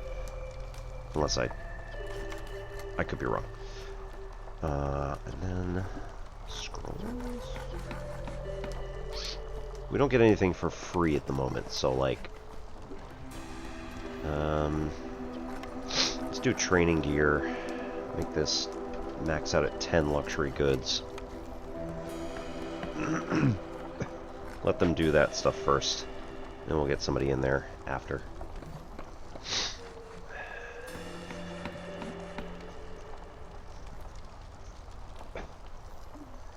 Good evening and welcome everybody. Those of you who don't know me, my name is Obi-Wan Pez. This is N Simplex Pachinko. We do mathy type stuff on Mondays and Wednesdays, and we do gamey type stuff on Tuesdays and Fridays, with the occasional other days. Currently I'm working on a TTRPG on Sundays, so I typically don't do our Sunday game, but I'm working on Titan's Grave, the Ashes of Volcana, which is a Fantasy Age module written by Will and Ryan Wheaton. Yes, those Wheatons.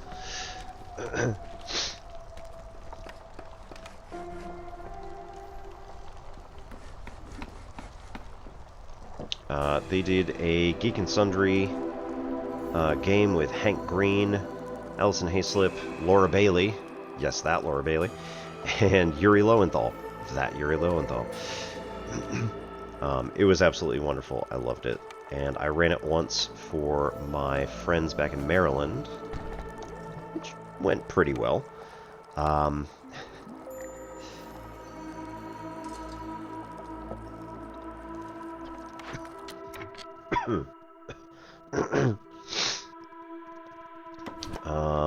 Which went pretty well, but I didn't quite click. It didn't quite work the way I wanted it to. And this time around, I'm much better prepared, and it works so much better. Imagine that. Like, doing prep work actually makes a difference. Imagine a teacher saying that.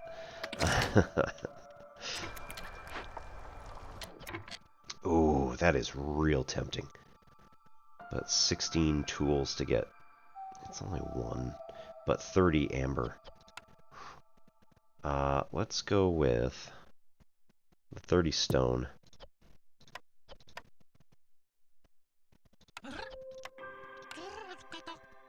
Send the harpies.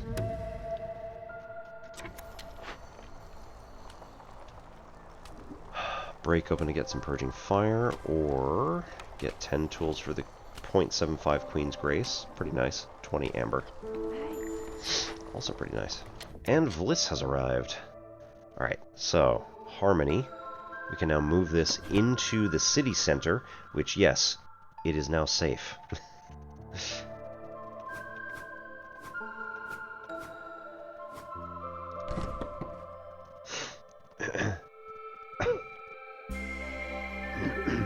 We get 5 insects per minute.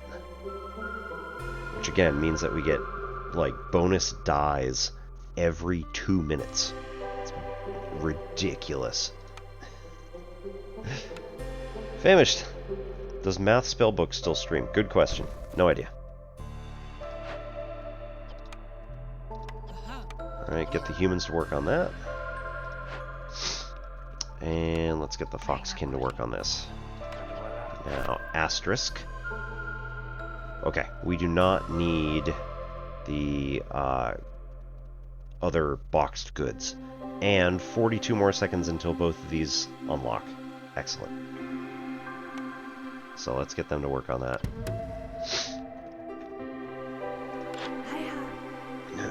Bliss. What do you have, my dear? Gain 6 packs of provisions every time you discover a new glade. We need that. I'm not even going to pretend at this point. We need 12, which is worth 15. Oof. Ooh. 30 coal, get us about halfway there.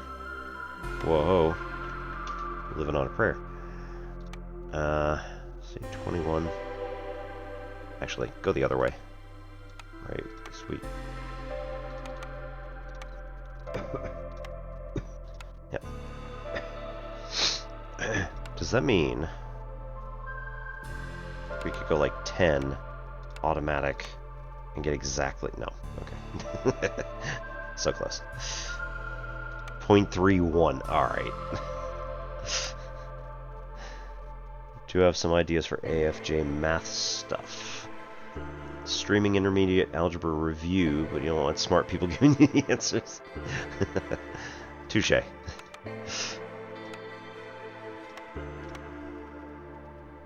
there we go. So let's trade that. And then we'll buy this one, because we need the extra packs of provisions.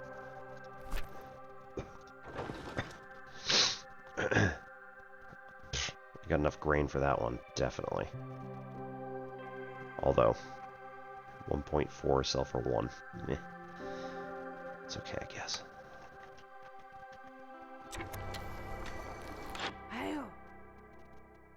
But then, wildfire essence. That's a lot. Humans and harpies added together gets us 11. So we need like 20, 30. Treatment at market. Can make it at the Druid's Hut. We have both of those. Distillery. We don't have the Temple Monastery or Tea Doctor. Nobody wants wine. And training gear is good for breaking stuff. Pipes we can make maybe soon. Boots can make well enough. Scrolls apparently we can make. Ale we're gonna make pretty soon. Yeah, we don't really need anything at the moment.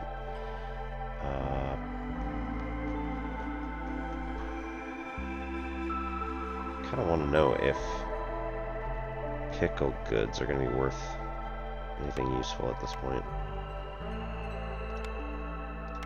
750, go for that. 993, nice.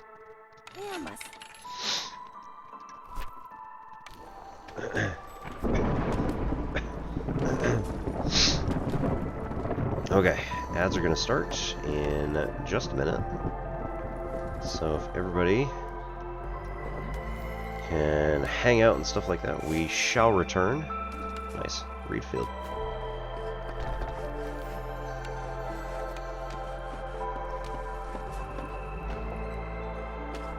Alright, we shall return. Thank you so much everybody for coming. And we will be back in just 3 minutes.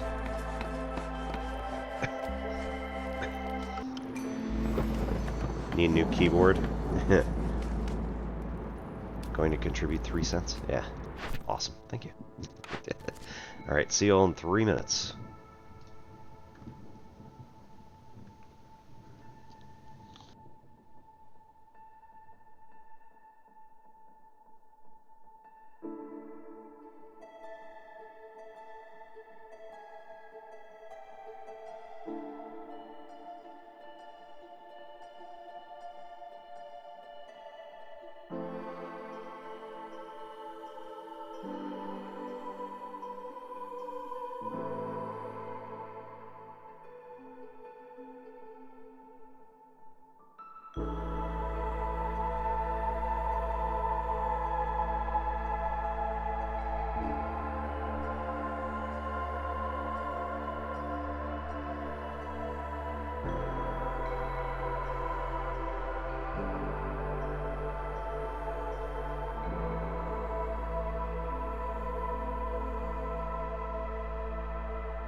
We're going to go for a leisure on this one.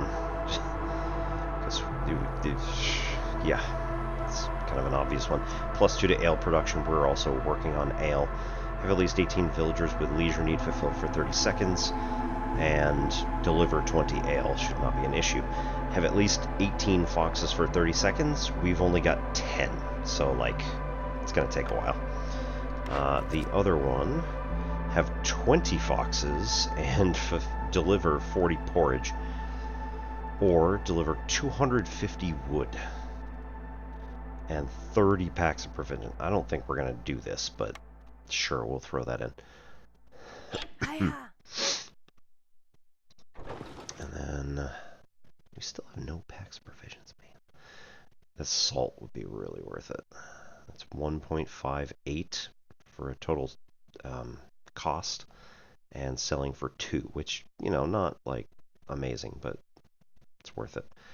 3.39, sell for 4. It's okay. OpenStax has all 3 calculus books. Yes.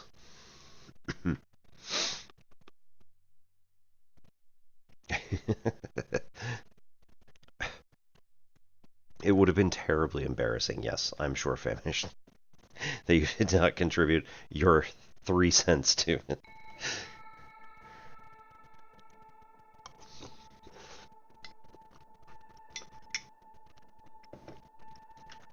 Whatever would I do without my 8 cents for the entire night for ads? um,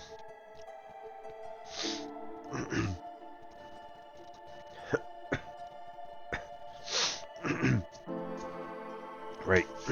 So one of the other things we do on this channel is a bit of martial arts and, like, you know, fitness type stuff. So we're gonna come on back over here. Okay.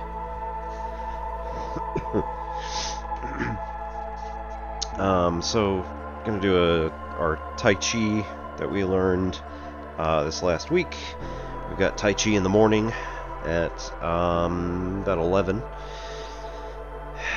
And then we've got Tai Chi on Wednesdays.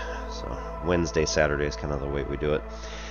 Some of the warm-ups that we learned: if you stand with your feet parallel, about shoulder width apart, then instead of doing like a windmill with your arms way out, what you would want to do is start tucking into the creases here on your legs.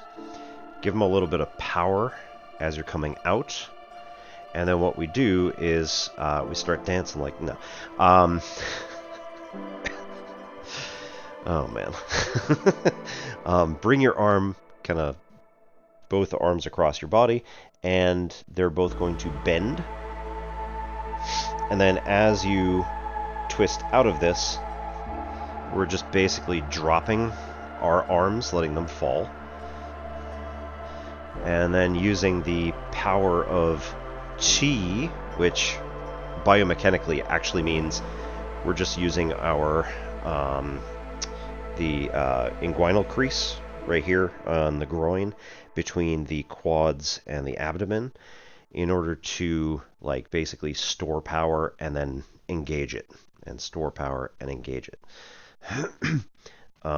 So basically that's what we're doing as we're going to do all this. My arms, more or less, are not being engaged in any way, shape, or form, so I'm not intentionally using any muscle, pretty much at all, except to, like, make sure that they're going in the correct direction instead of going, like, out, because you don't want that. But more or less, we're just treating them as if they are, like, you know, just weights attached to strings, essentially. We're adding power just by moving the rest of our body.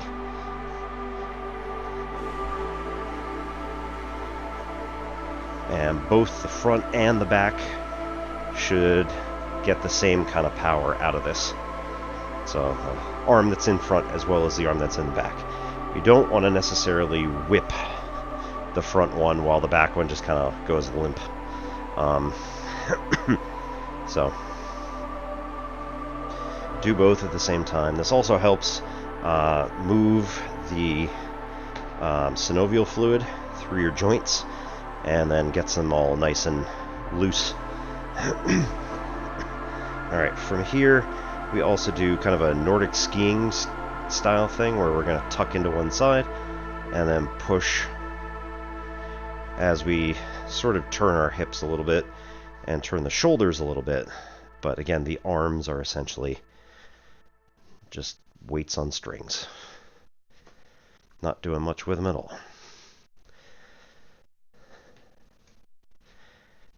So if you engage some of the muscles in your core and engage some of the muscles in your hips, then you can make your arms swing without, like, putting any effort into it.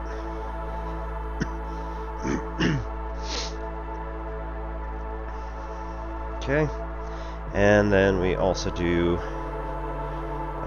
1 foot forward, 1 foot back, and we do same swinging motion, but now we're shifting weight back and forth.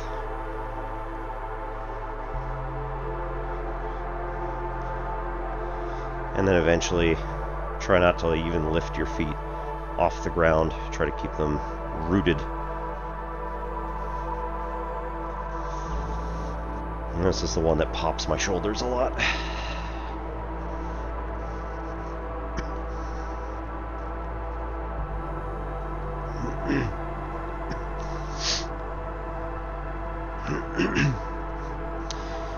There is a guy on Twitch who does videos for YouTube.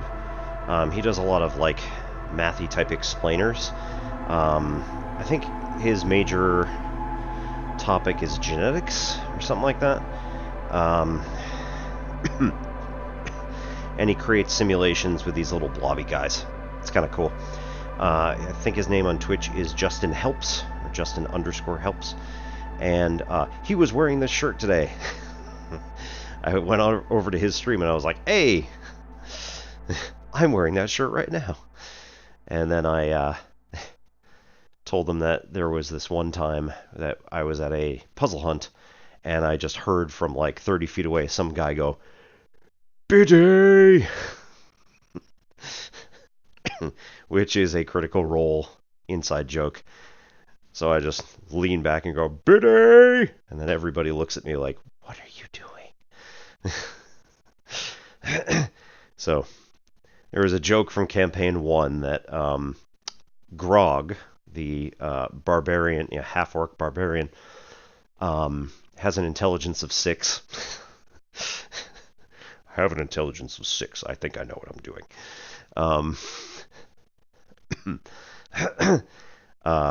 Was in a very fancy elf town. The party ended up there searching for, long-lost relatives of somebody. And one of the other party members is an Ashari, who are like an elf nature people, who she's like, no, you have to be refined when you interact with these people. They're like all sorts of nobility. Good day, like this. And then Grog, the half-orc barbarian with an intelligence of 6, goes, Biddy.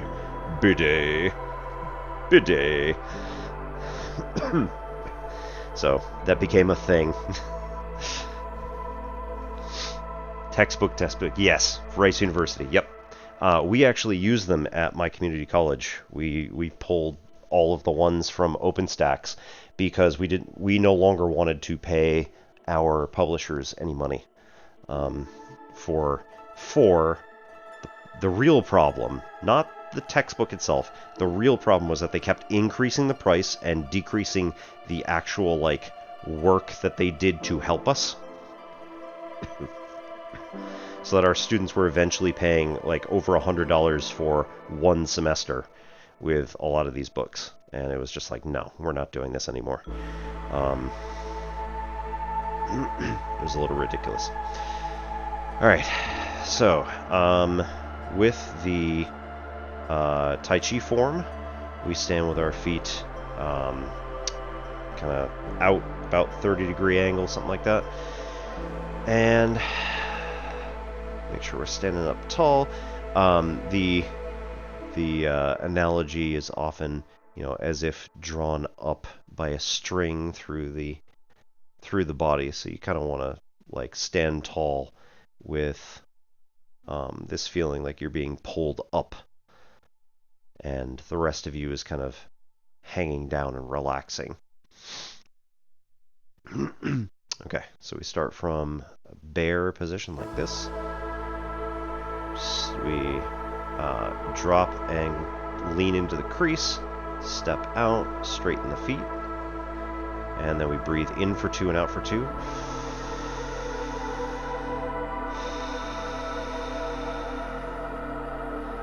Tuck, energy ball, turn,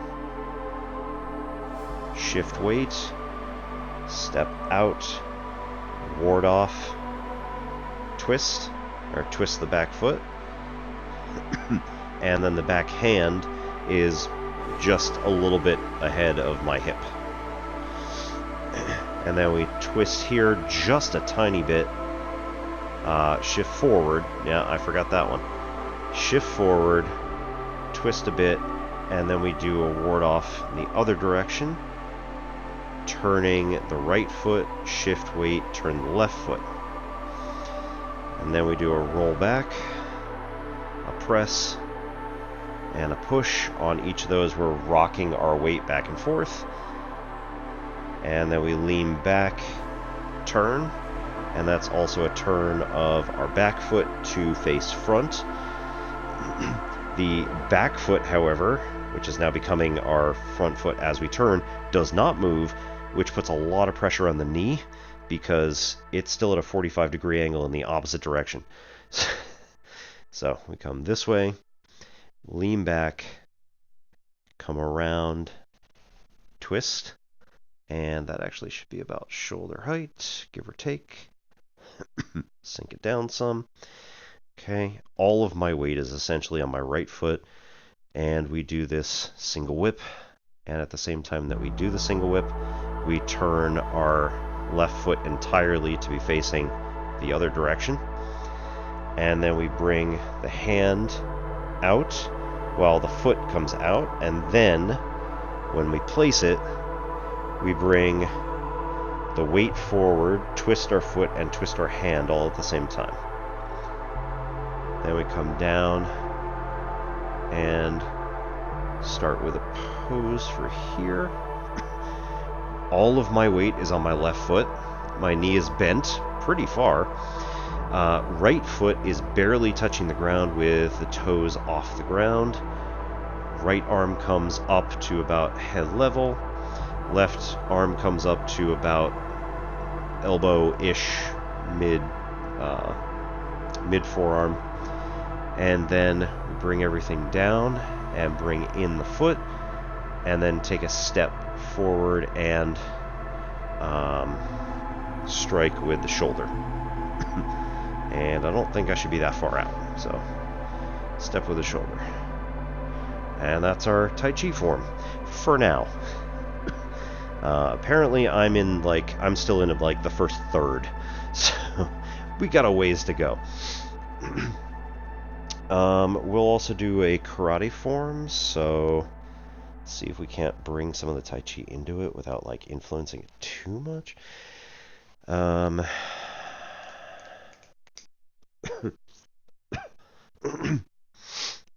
maybe do pin on 3. Okay, so we go here, step up, down punch. Let's see. No, that's right.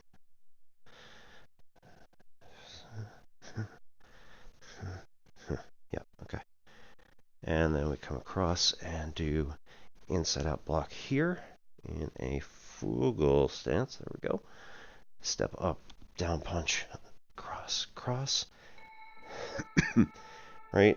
And then we do a twin fist, followed by a pierce, which goes, pierce, which then immediately goes into a spinning chop, followed, now you can see, spinning chop, followed by a, let's see, pierce, spin, chop, step, Kima stance, and cross block up. And then, did I mess that up? I might have messed that up. Right, Kima chop.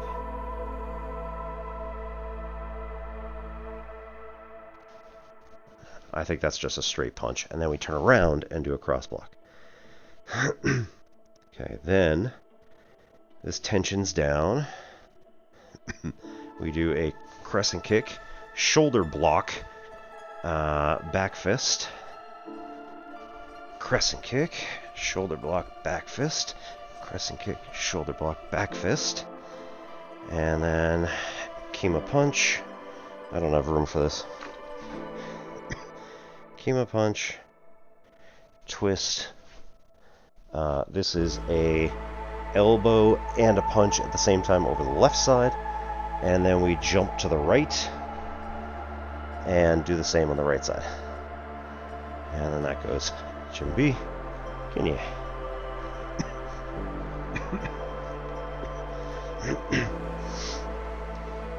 It's a good time. So this is Tang Sado Karate. Been doing that for... It's got to be like 19 years now. On and off, but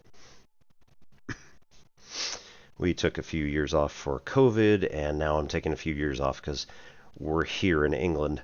But it's working out pretty well. I'm figuring things out on my own.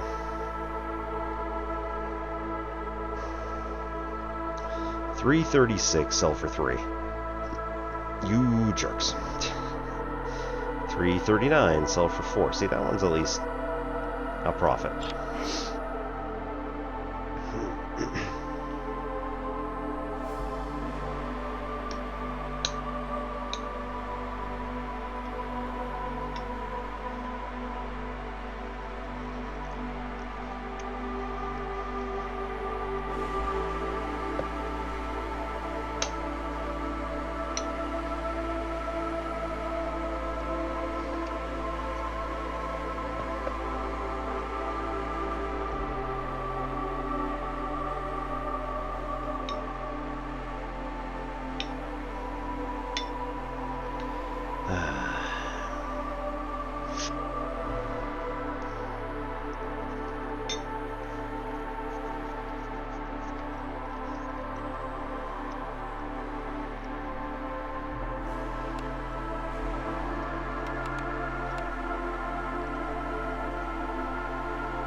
Yeah.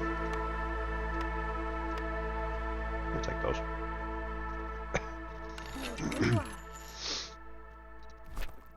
Alright.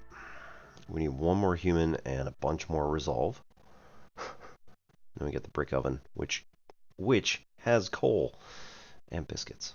We need some biscuits. I got biscuits in the fridge. Stop it.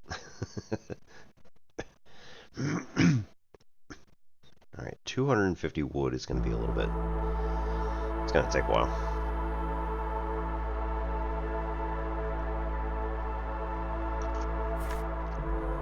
And then, hang on, jerky.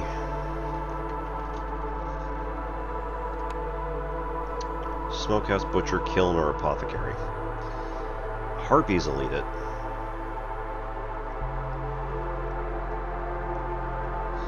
Kiln would be nice, because then we get coal.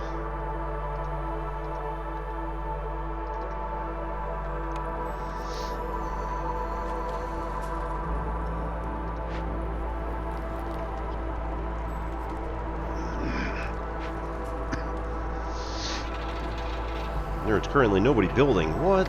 Okay, 2 builders. Nobody homeless. That's good. No fishing locations.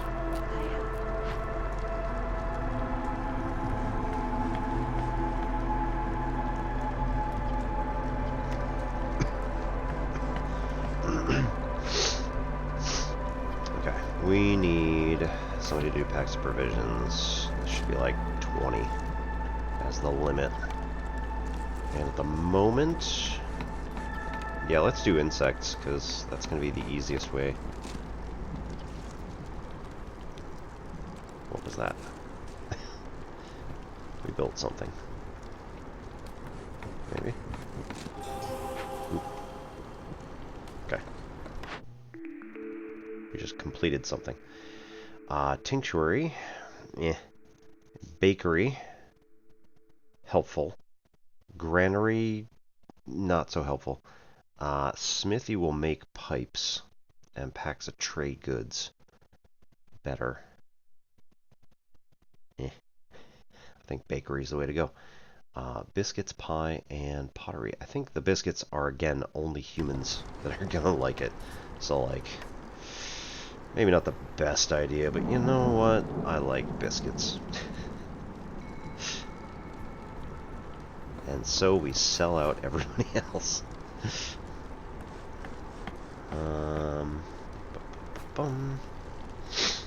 Yeah. Hang on. Where does this go? That goes out all the way. You know what? Let's...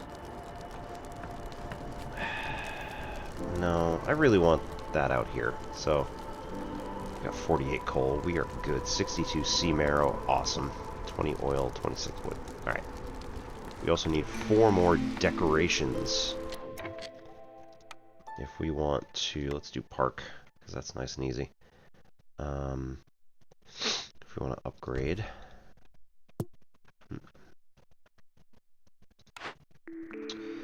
Woodcutter's Prayer. Lose all stored fuel. Oof. And then +1 to wood production. Wood production increased by 1, but harvesting and planting are slower. No. Old Fedora Hat. I think I like this one. Increases the chance of doubling event loot by 50%. So... Right, those are all the little things that we complete around the whole map. Increases potential increase of event loot by 50%, except perks and blueprints, which fine. But that would have meant like that one that I was looking at that was like a bunch of planks, a bunch of tea, a bunch of like all of that stuff could have been 50% chance plus 50% chance of doubling all of that. Yeah, I don't want to lose all of the stored fuel because that includes coal and sea marrow, which we just discussed. It's kind of good.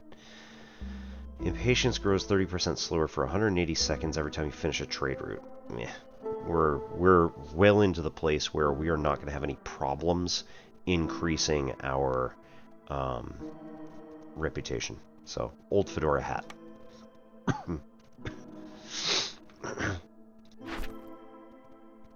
We actually don't have enough people. Oh no. Okay, we need ale. And we'll go with like 100. I mean, that's ridiculous. 30. Send the human. Ale production's more important. Pickle goods. Okay, foxes like pickle goods, so we're okay there. Yeah, we got like nothing. That sucks. 20. Incense. Salt. And insects.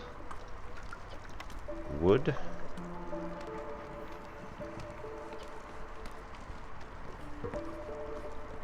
Yeah. 10, because we don't have anything, any way to use it at the moment. People. Okay, brick, ore, tools, pottery, vegetables. We need 8 humans, so either one's going to work. Let's go that one. 4 who are currently homeless, so... 1 of each.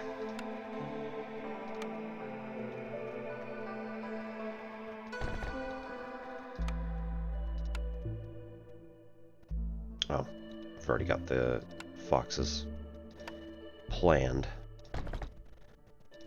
Alright, activate that one. Good times.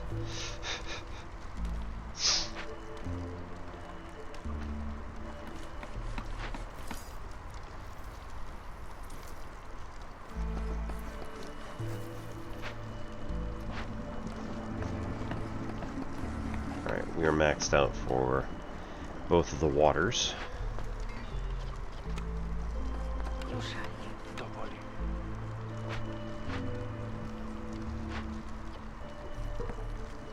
We already have 40 ale. Okay. let them build that stuff first.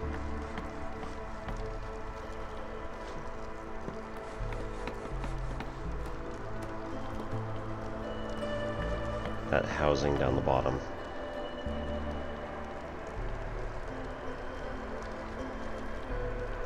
Oh, they're still building the farm? Oh, no, it's just the... Yes, they are. They're still building the farm. Man.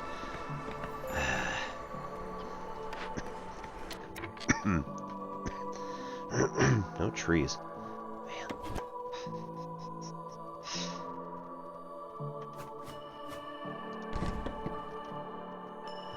Cut down all of this.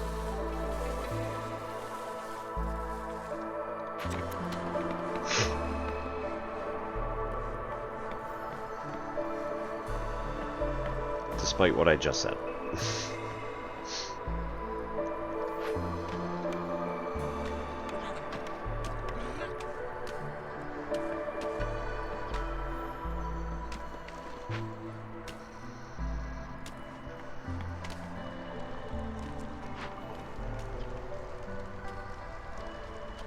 Plenty.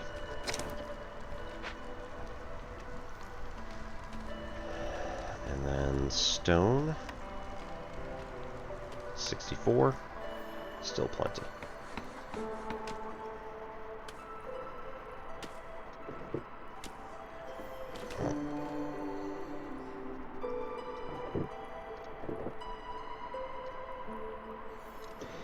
You know, it's not something we absolutely have to do, but...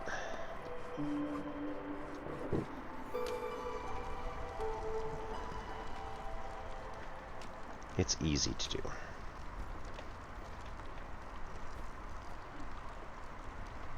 Alright, Foxkin are gonna pop up into high resolve again.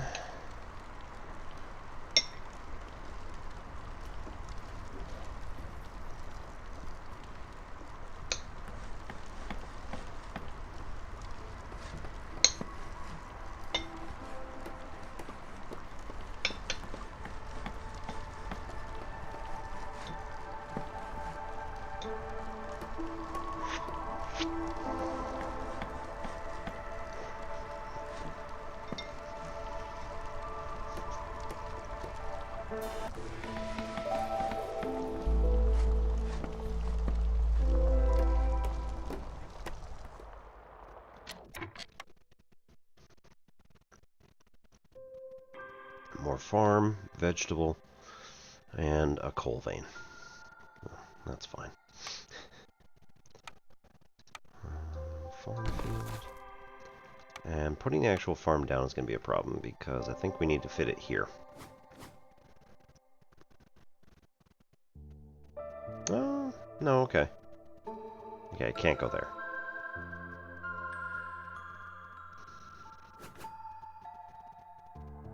It can overlap with the coal, or it could be placed here once the trees are gone.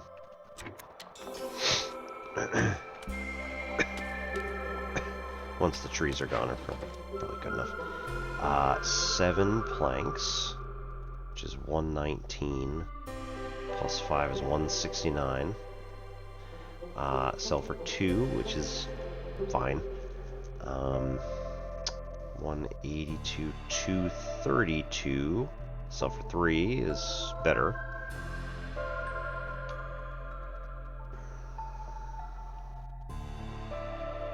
Okay, let's go with 65 stone and 5 packs of provisions. 9, 10, 11, 60. Sell for 15.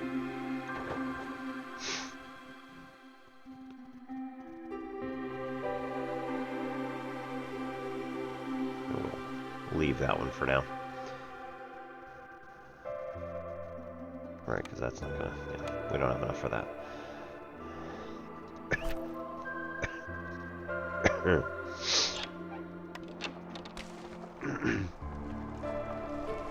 Okay, they're both moving up in the high resolve. Excellent. Hey. Markets. Global carrying capacity up by 10. Yes, please. Okay, we get the market carts for everybody. Woo. Leisure requires ale. Treatment requires tea. We don't have tea yet. Druid's Hut.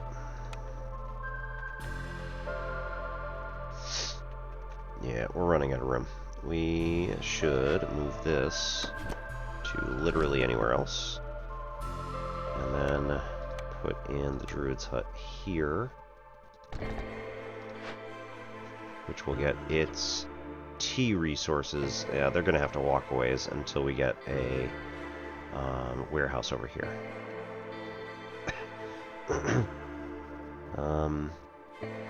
This is the only place they can get coats for now. 20 tea. Let's go for 20 because I think that's... Oh, it's harpies and foxes. It's 17. It's like 40 actually is even better. Let's just do 30. And then oil, let's do 30. Yeah, we're doing grain. I know, right? She can do that alone for now. It's fine.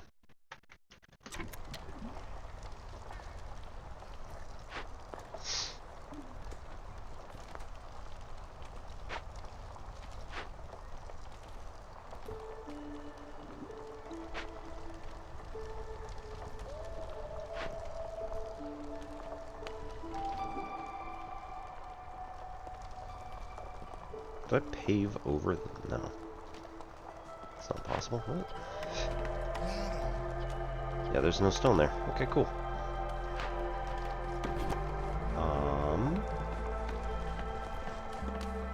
There's no stone anywhere. Cool.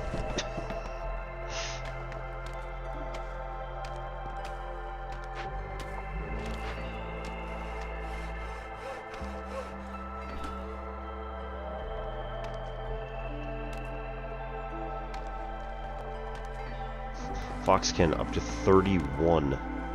Jeez. How are they doing that? +7 from pickled goods. Wow. Alright. +6 from other combined effects because the, yeah, comfortable and encampment in neighborhood. Yep. 8 more decorations and we can... Wow. Absolutely. 1, 2, 3, 4.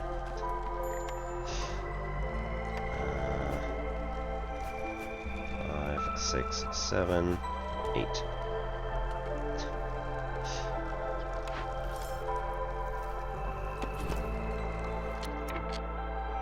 Right. This needs trees removed. That could be there anyway. We need trees removed pretty much everywhere. Cool, cool, cool, cool, cool.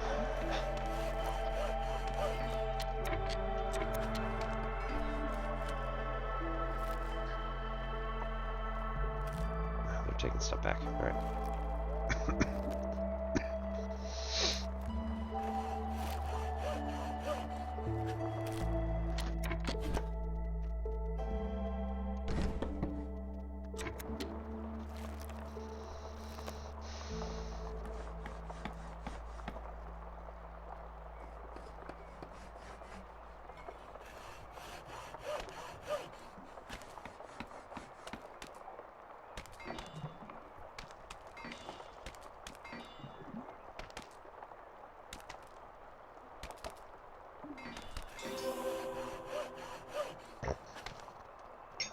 We just got a cornerstone. Excellent. Monastery, Academy, Tavern, and Press. The Press will get oil at 3-star, which we already have. Okay. Flour at worse, and paste. Nutritional paste is good for the Harpykin. So, okay. Leisure, we already have. Luxury, we don't have anybody to take it. However, Gleeman's Tales... +3 to global resolve. Yeah, nobody wants that. humans are the only ones who want that, and meh. Okay, so Academy. +1 to global resolve for each rebuilt or salvaged ruin found in glades. We don't have any so far. So it wouldn't be particularly useful. Harpies want education, so that's good. Monastery. Leisure, humans, incense, humans and foxes, and -100 to hostility. We could take the monastery and then add a second group of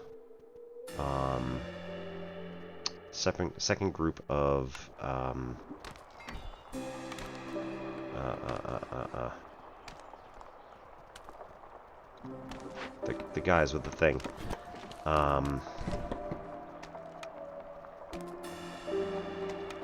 Woodcutters. Boo. Oh, wait. This doesn't have to be there. It can be literally anywhere. And then the monastery has a single position out of the front that's cut out. So you can put it right there with the road.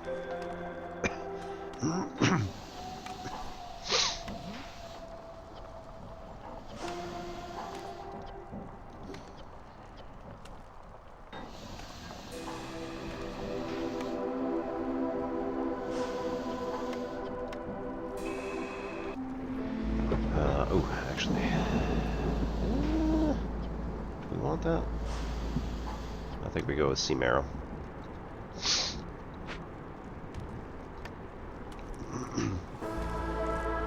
Okay. And we need to get somebody in here. Actually work on this. Ugh.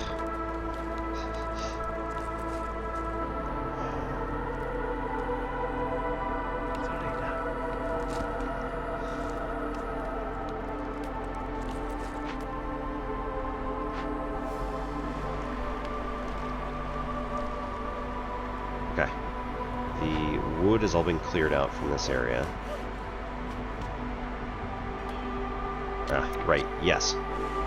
We cannot... Okay, we just activated rotting wood, because this is the first storm where we have had hostility 2. Woodcutters are cutting trees faster, but they have 0 yield. So, here we have a 0. Nice. We have a 0 for this wood, even though we have to take it back to the facility. There's literally nothing there.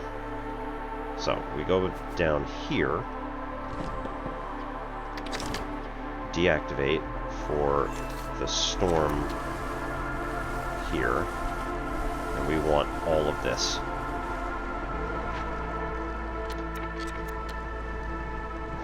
So, 1 more minute.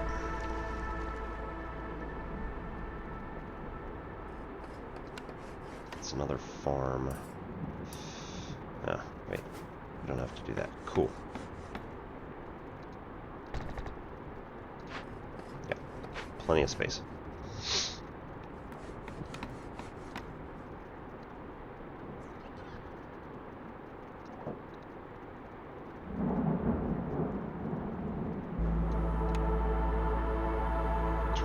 Alright, we're almost out of stone, so now we actually have to think. Small herbalist camp could also go in a few places, but 2-star reed is pretty nice.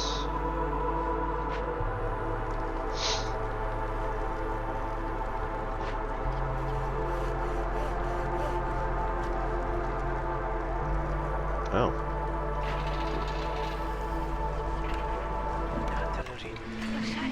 Nobody's mining the thing. Sharp sickles, +2 to herb production. Yeah. Plus 33% chance of doubling yields to humans, because they will have the leisure need fulfilled. Businessman Jog, plus 10 skewers for every 10 pickle goods produced.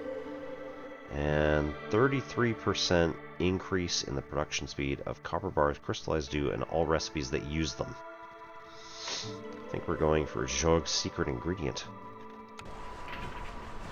And then reminding ourselves where we have any pickled goods. Yeah, distillery. Okay. 23 barrels. We're still good there. And lots of vegetables. Still good there. Nice. Fox Kenner up around 30. Harpies at 24. And humans are over 28. Or, well, they were. Brick oven. Nice. Amber and basket of pies. We still need to figure out where to get jerky. We know where. It's just... we got 20 ale. We need... yeah.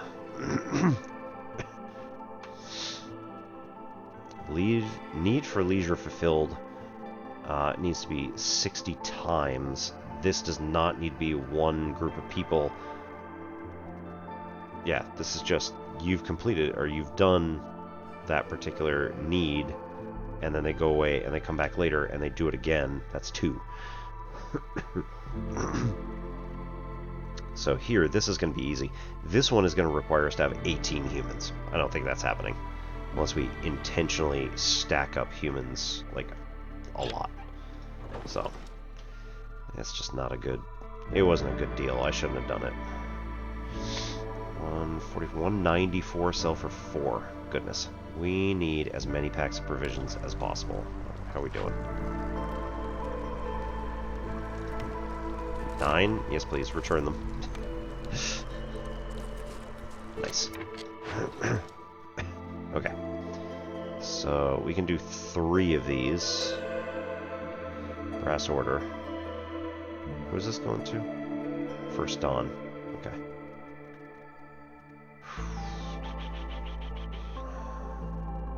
289, sell for 6. That's actually really good, but it's also selling parts. Which means we're not making anything. Hey, Megalomorph. Yeah, no worries. Thanks so much for stopping in. We're doing alright here. Hope everything's going well on your end. My mother was in Chicago recently. Had to attend a funeral of her uncle. But she said she had a lovely time in the city, and her cousins showed her around. Said it was very nice.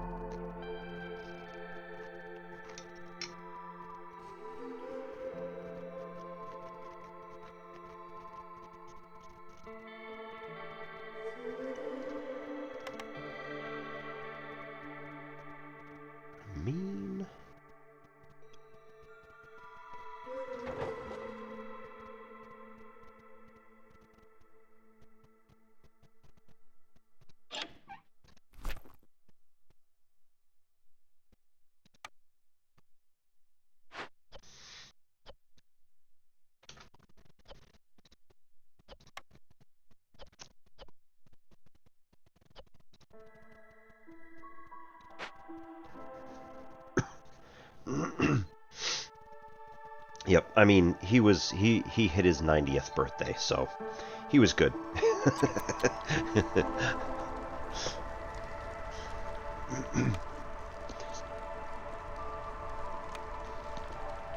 You know what they say, you know, life well lived and all that. Yeah, he was a very happy guy overall, so everybody was sorry to see him go, but at the same time, just, you know, they loved the yeah, life-affirming aspect of the funeral was much to their liking. Everybody got to go and swap funny stories and things, so.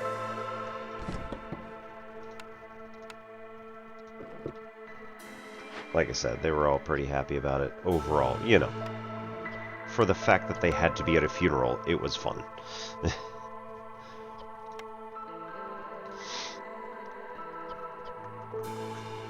Alright, those are humans only, so like if we have 20, that's more than enough. Incense. Salt. The only other place to get it from is the distillery. So we can go look at it there. And we have the monastery now. So we can go for... What is it? Humans and foxes is 20. It's like, we want more. We want more to be able to also do other stuff. 158 coal. I think we're good. But we'll do 100? Sure, why not?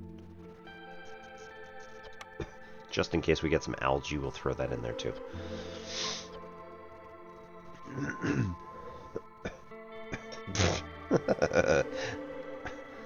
It's like New York, but it's clean and the people are nice.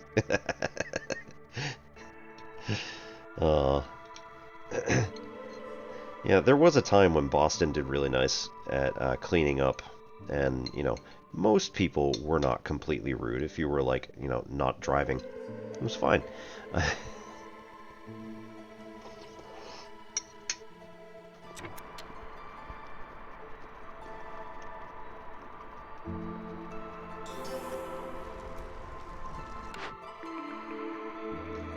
Tinctuary.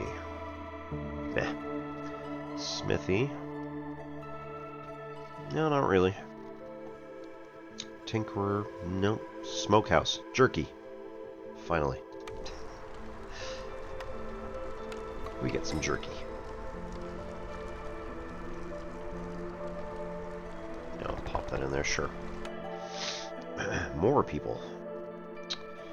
I think we want a lot of herbs, but it's going to put us up to 12 humans if we go that way, so it might be better.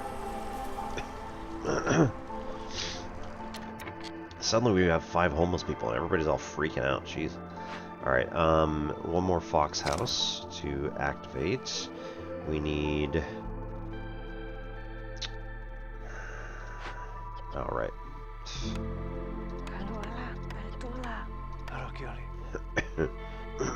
We need people to cut down this forest here.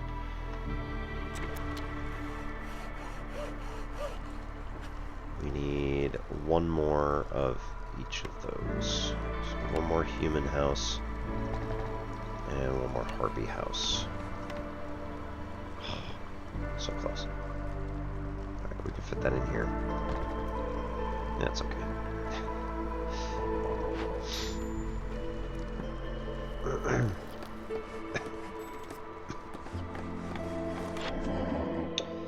Alright, we have 35 amber to work with.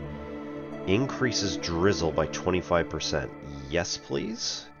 Because that's going to increase that a lot. +3 to ale production. Could help. We don't really need it, but whatever.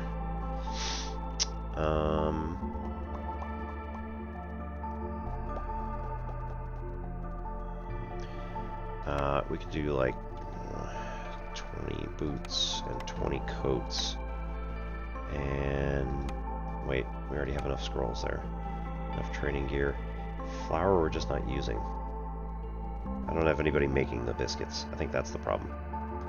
Incense, wine, tea, dye. Alright, we go like that, and then we go like that. Need to use up... Wait, hang on. 48 coal. And then take a cheap resource, like ale. Add the one in, and we're closer to that amount. Cool.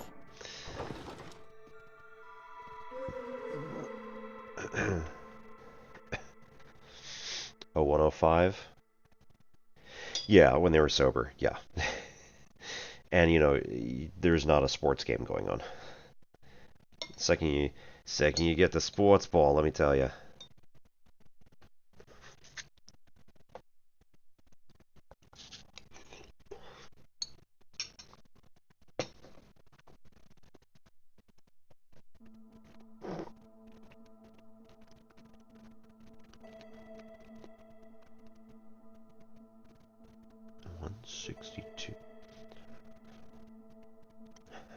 Suffer 3, no thank you.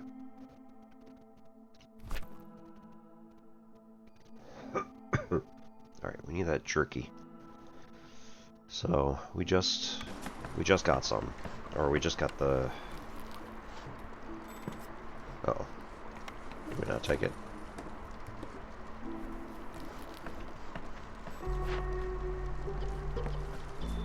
Oh no, it's this one, right? No. Yeah, that's it. Smokehouse. Priority 1. Jerky. Harpies only, so we need like 20. Insects? Sure. And let's not use that. Let's use... Oh, salt. Yes. Yes, please. Let's use the salt. Because apparently we can burn salt? I don't know. Pottery. We can use that instead of that. Then clay. Fire the clay, get pottery. 10, that's fine. And then incense. The other stuff is better, so knock that out of the list.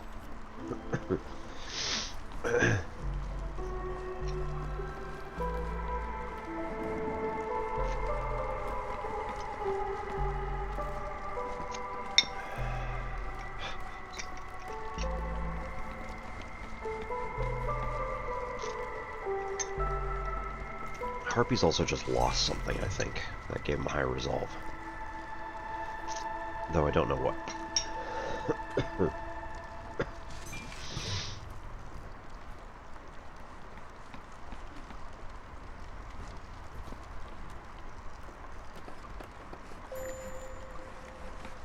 Mine has no available ore. Aww. Alright, that means these three gotta go find something else to do. And then the mine itself is going to get dismantled. We will now get 4 bricks, 2 parts, and 2 planks. Yes.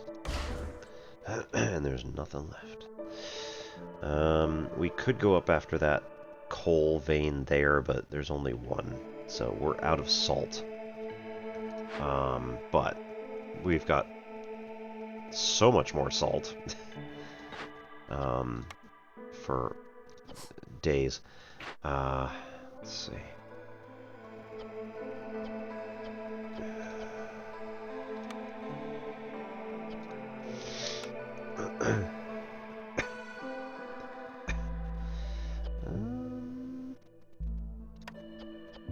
Sure, let's do flour out of there. Oh no, wait.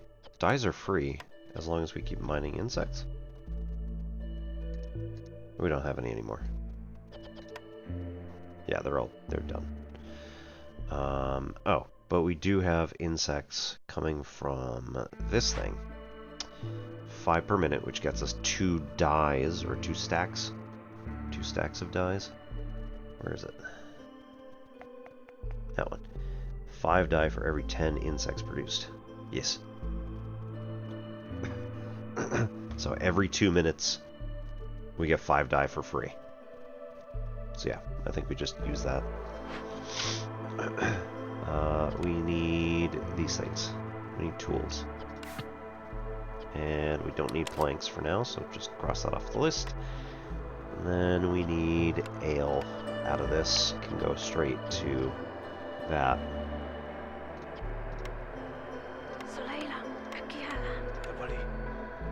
Get all 3 of you working together. Increases their resolve again.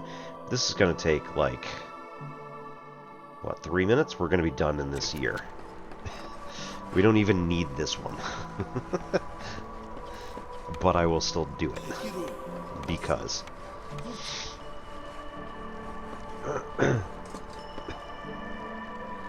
Alright. We're going to be taking another ad break. It is now almost 1:30. And then we will go and grab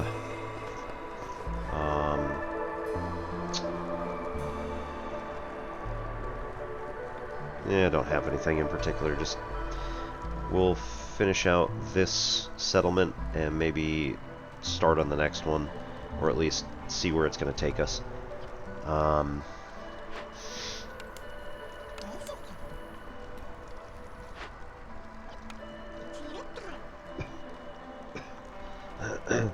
Nobody's he's building these other things, but that's okay. Again, we're going to probably finish this entire thing, so whatever.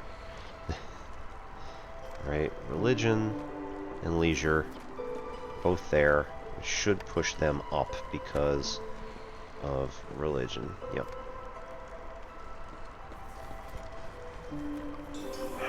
Two are affected, 10 are unaffected just because they haven't had their break yet. Oh, there we go. Woohoo! Combined effects. -4 for the hostility of the forest. Yeah, well.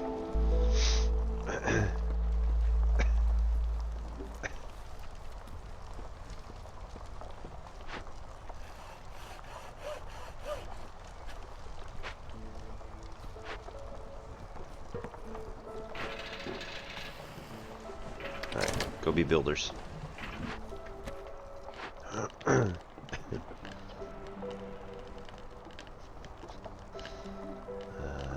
Incense 0. Don't use wood. Use all the salt you can. Let's see. What else do we not want? All right, there's the break. So 3 minutes. Be back very quickly.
Alright, I don't think we can actually do this before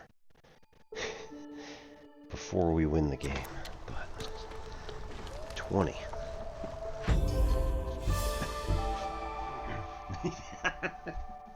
Nope, okay. 1, 2, 3.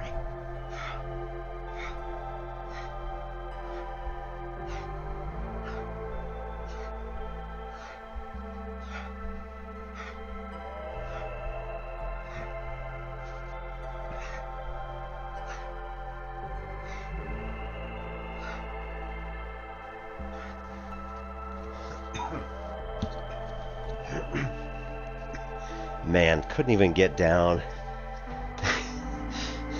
Rushed delivery. Complete 5 timed orders. Nice. Yep.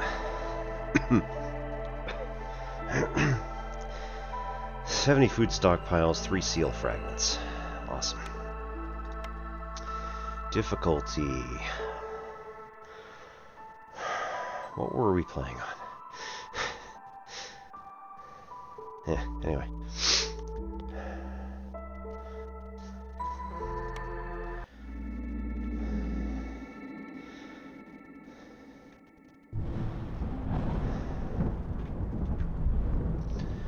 Rainport. What was Rainport doing? Anyway, Watchtower modifier. Already completed. Cloaked Wanderer. Wandering Eremite. Alright, we don't see those other ones. Deed completed, deed completed, deed completed. That's why we didn't go that way. Okay, so this deed is completed. Watchtower. Cloaked Wanderer.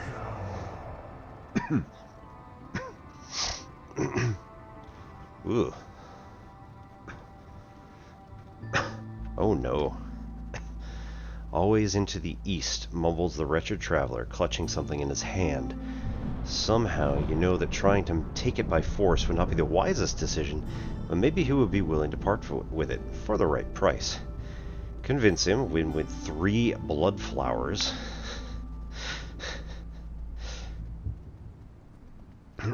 And gain a flame altar blueprint for 3 games. You receive a flame altar, an ancient building that grants you access to temporary support abilities.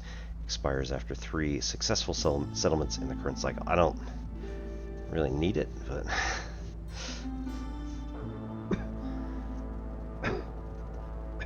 like, you'd want to keep it down to 1 blood flower and keep beating it, or beating them back to 1 over and over and over again. Because blood flowers are awful, and they keep multiplying. Assault. Become cursed. Beginning at year 8, Cloaked Wanderer will have his revenge, killing 8 villagers. I mean...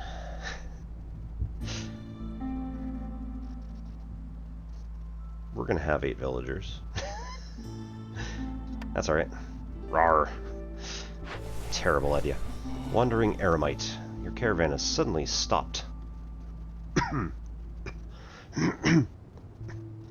By an old beaver in rugged clothing blocking the passage. He seems not to have a care in the world and won't move out of the way to let your wagon pass. His calm demeanor stands in stark contrast to the fast approaching storm clouds behind you. Perhaps you can learn from him. Lose 5 years to gain a blessing. Blueprint rerolls cost 10 less amber. No. Or trade with him. Pay 25 food stockpiles, which would put us down to 153. Not too bad. Receive another 5 seal fragments.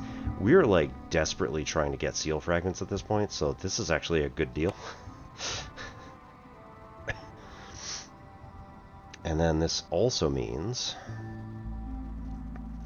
that we can go toward the gold seal.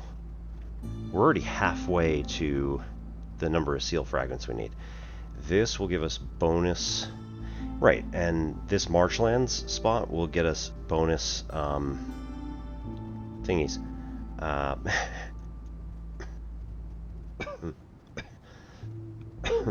appears to be Cursed Battlefield. Is that it? Yeah. All glades are of even size, and you don't know which are dangerous and which are not. Cloaked Wanderer's Vengeance. No, not there. Here we get 84 with 3 seal fragments.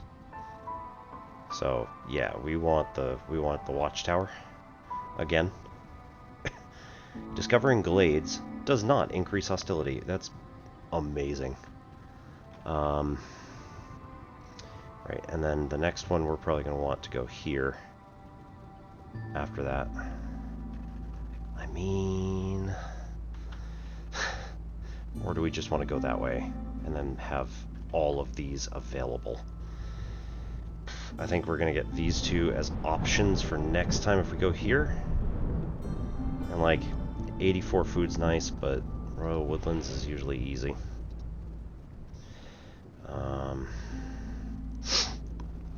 Let's do veteran there. And then... what do we need?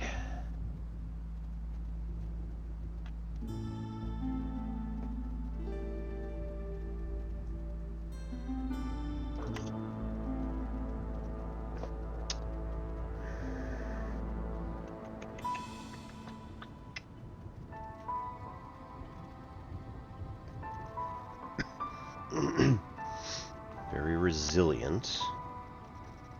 Require warm environments.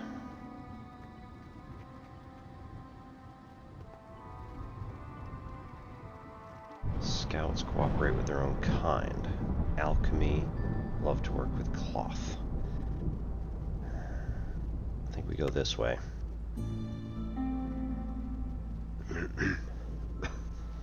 So, what do we do with 8 embarkation points?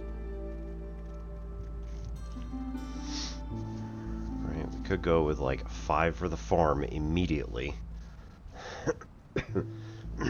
Given how well we came up with the other stuff right there, that might be the best way to go. And then we get 5 planks. So having another 10 might be nice. And then meat, eggs, or roots. Meat, I guess, for...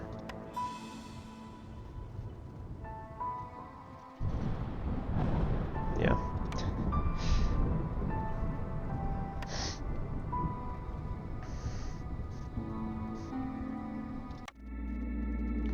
See what happens.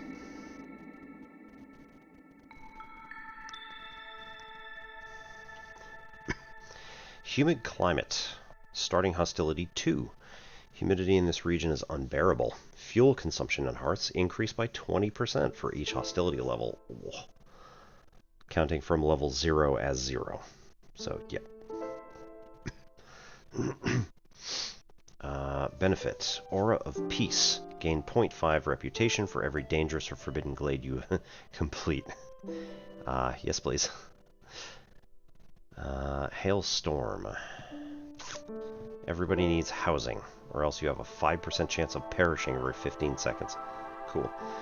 From hostility 4, spreading contamination. Blight rot contaminates everything you send to the Citadel. During the storm, the Queen's impatience grows 5% faster for every blight rot cyst in your settlement. Most likely not going to have any, but we'll see what happens. Strange lights. From hostility 4, villagers with this effect who have not been fulfilled with services have a 20% chance of destroying the yield that they're working on.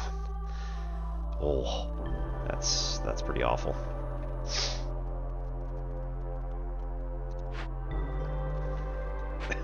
And Beaverkin is the third, so. Have the Beaverkin working on the fire so that they get decrease in hearth consumption. Global carrying capacity could be increased, or hostility will be increased. Or decreased. Hostility would be decreased. Let's do these. Oh, nice. Hey, guess what? We got our farm.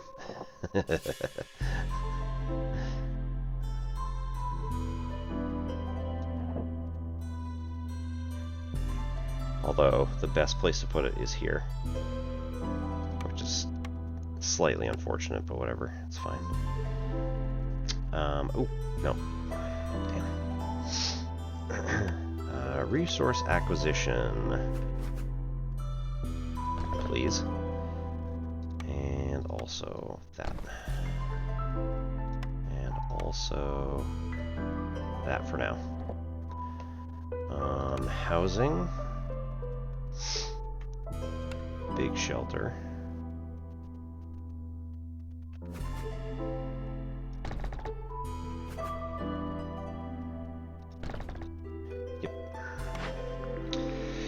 Alright, Weaver or Brickyard. Going straight for bricks and fabric right off the bat. That's pretty awesome. Training gear is useful.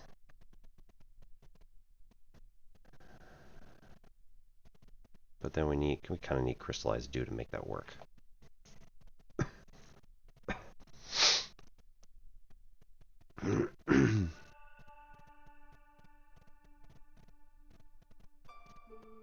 How are we doing on this? This is resin and other stuff. God, I hate it. Weaver.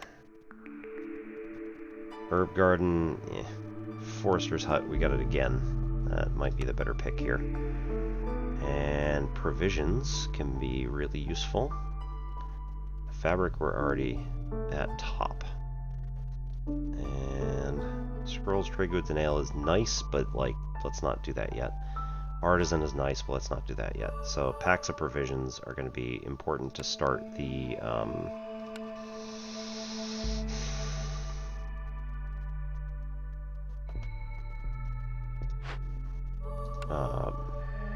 economy.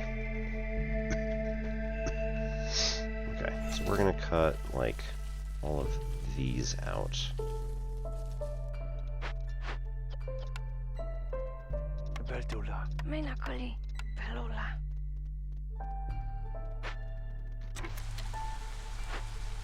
Right, okay, yes. It's not started yet, so they don't get the bonus.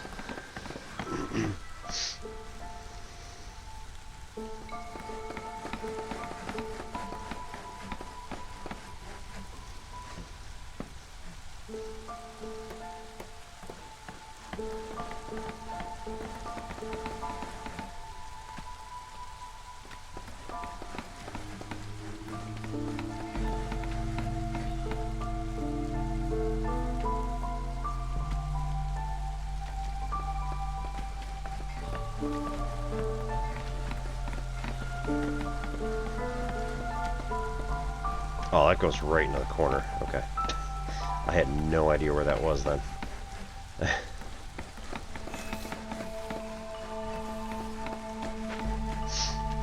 We could also do a small trapper's camp for these guys.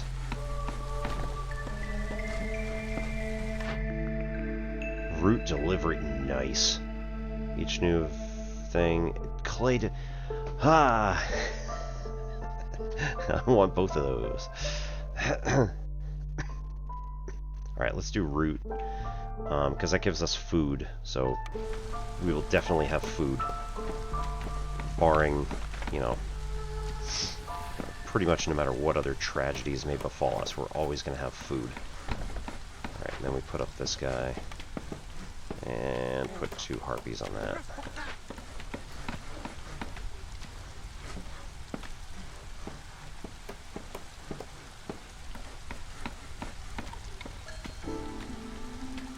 Alright, what do we get? Orders. Make 1 harvesters and 1 stonecutters. Easy. Make a trading post and deliver 5 amber. Sure. Beaver resolve. Have it at or above 18 for 30 seconds. There's 1 guy.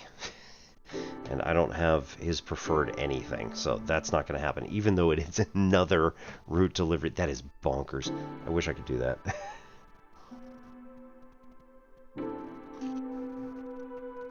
And 3 new beavers immediately. Oh, God. I really want... I really want to be able to do that, but I can't. So, yeah, let's go with this one. This is actually pretty easy, and I really want those tools. So, we're going that way. Deliver 25 eggs, which we almost already have. Or... sell goods worth at least 12 amber to traders or trade routes, and deliver 7 additional amber to there. Again, box of tools, very nice. This has a permanent pickle jar bonus. Do they all like pickle stuff?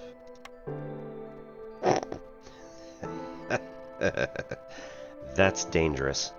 But, like, sure, let's do it.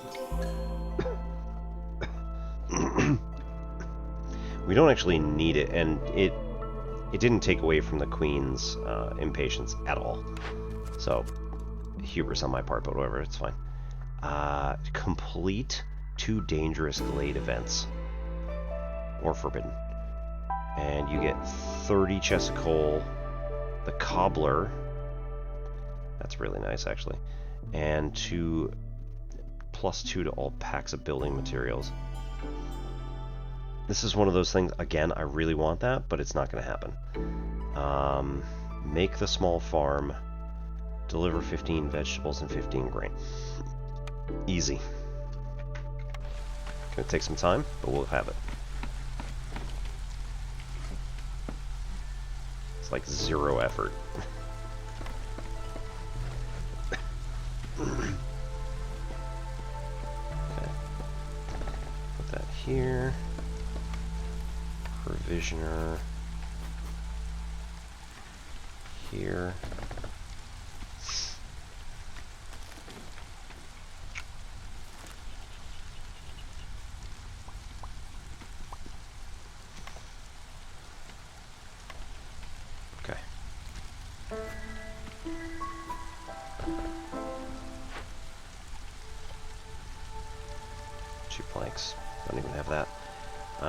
Okay, so this means that we need the makeshift, right? Because none of these guys can make, even if they could make planks, right? They need planks to start them. So none of them make planks, right? Can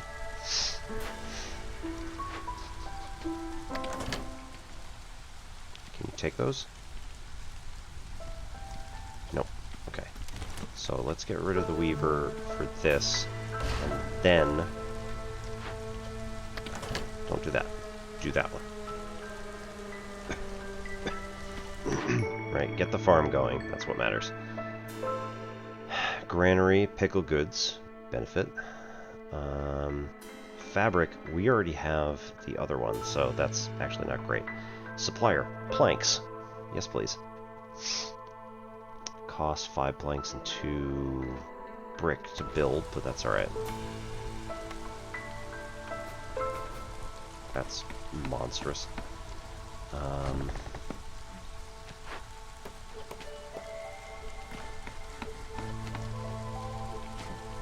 Oh, nice. They did it. Priority 1 on the planks. That could be, I don't know, 20.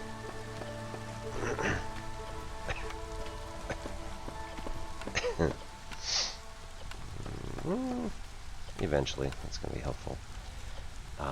We'll make that 5 for now, because we don't really need it. That could be either of those, and then we'll go for another 5 there.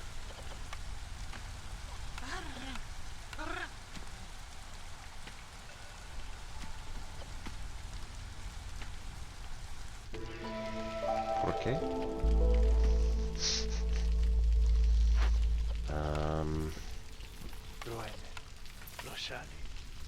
Sure. Oh. Yeah, never mind. They can't work there until next season.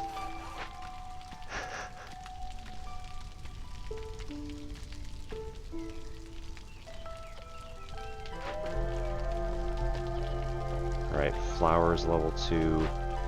Flour here is also level 2. Barrels.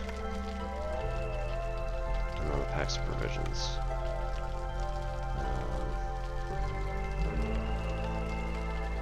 We want things that are readily findable. Right, so currently eggs and meat. Here, insects.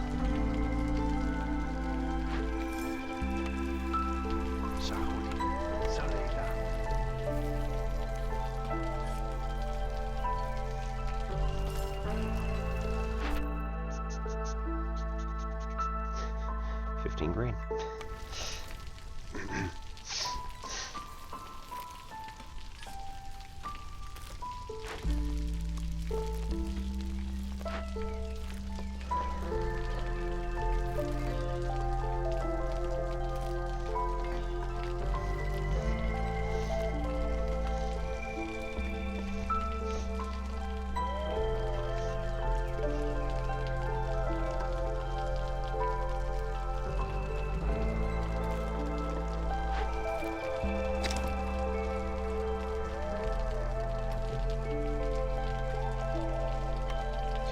And then we still need...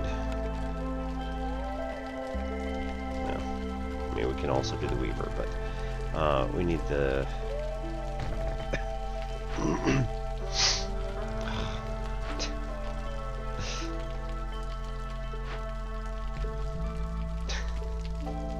That's fine. That could be like 50.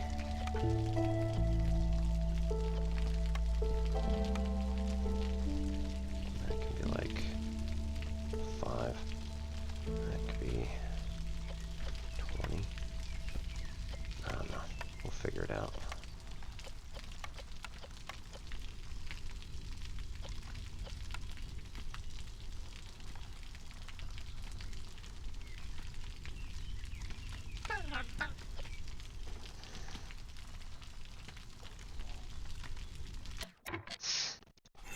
We are here, so let's dig this.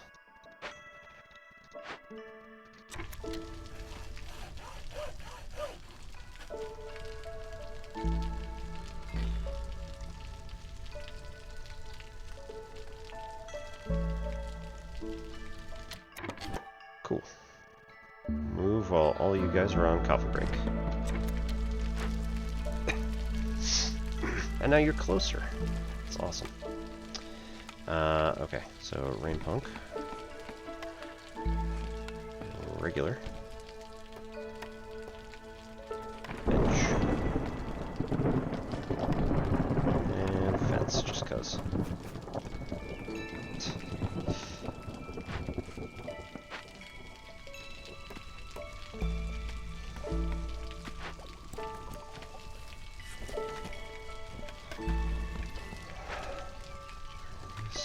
Plant fiber is 10% likelihood, so it's not too bad. Good evening and welcome anybody who's out there new. My name is Obi-Wan Pez. This is N-Simplex Pachinko. We do mathy type stuff on Mondays and Wednesdays, and gamey type stuff on Tuesdays and Fridays, and whenever else we feel like it. Currently we were playing For the Long Game. Against the Storm. So, we've been playing this for quite a while, and it's been pretty interesting.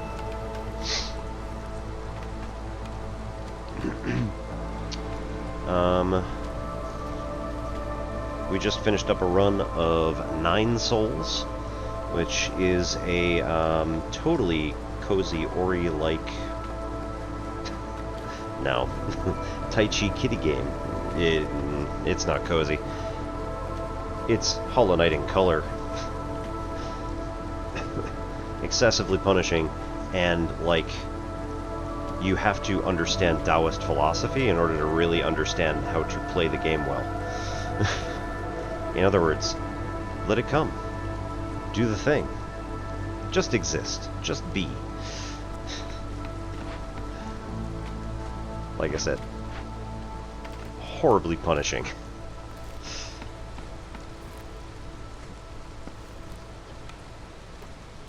Okay, let's turn the flower off on that one, because we're gonna have it over there. Barrels can be either, right, we said that, and I don't know, 5 is good enough, and packs of provisions, we want like 20. And currently, we don't have any of this stuff coming to us for free. Actually, eggs are about as close as free, as close to free as they're gonna get. We don't really want to do that, though. Let's get the trading post up, and then we'll worry about that. So, having just completed 9 souls, we're going to start on Tuesday with our new game, Blueprints.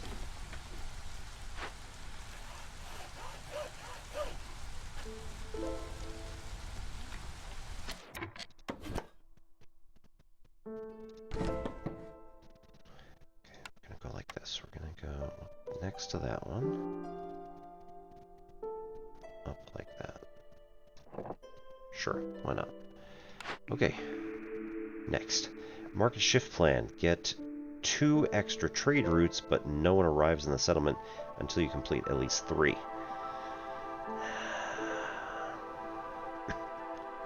I like that one. Lumber tax. Gain 1 amber for every 50 wood produced. Works pretty nice. People in your settlement have survived many hardships, bringing them closer together. Plus 10 villager speed and 1 global resolve. Yeah. Economic migration. Your settlement is one of the wealthiest in the realm. Not yet. Newcomers arrive 15% quicker and bring 10% more goods every level of standing you have in other settlements. Currently 0-0, but as soon as we start getting our economics going, then we're going to end up growing that pretty well. However,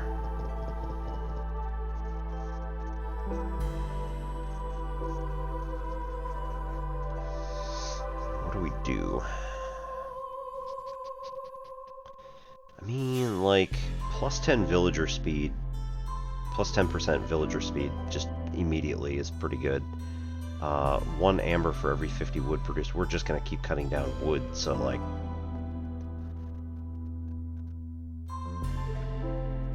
all this stuff is going to make us pretty significant profits. We already have the capability of making packs of provisions.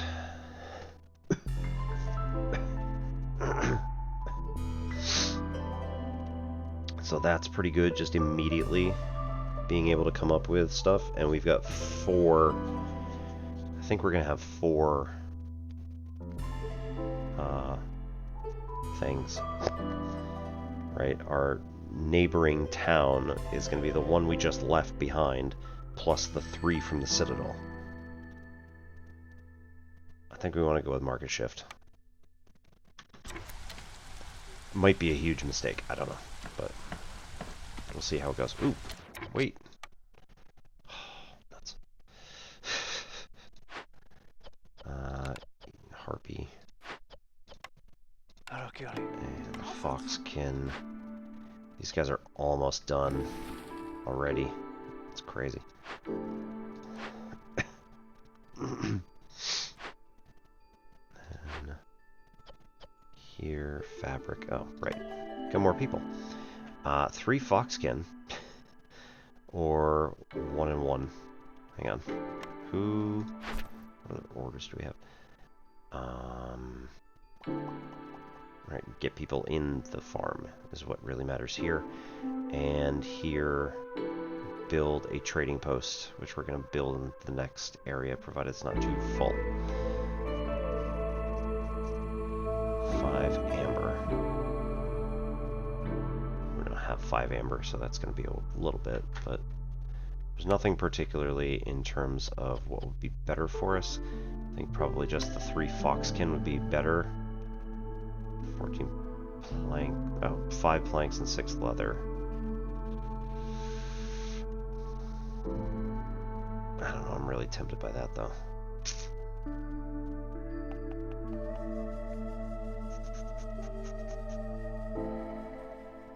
Yeah, we'll do that one. Alright, so 3 more Foxkin, and we now have 3 who are homeless.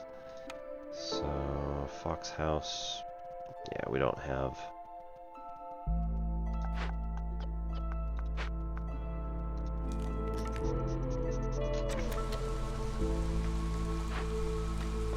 We don't have the other thing we need.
Actually, the trading post, it doesn't really fit in here very well, but it's fine. It's fine.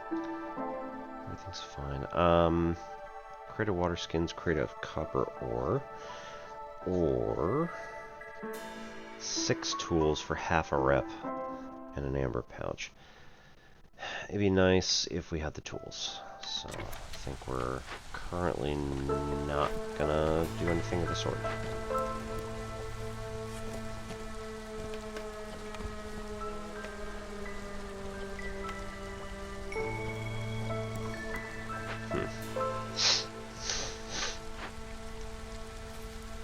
Seconds again, same as usual.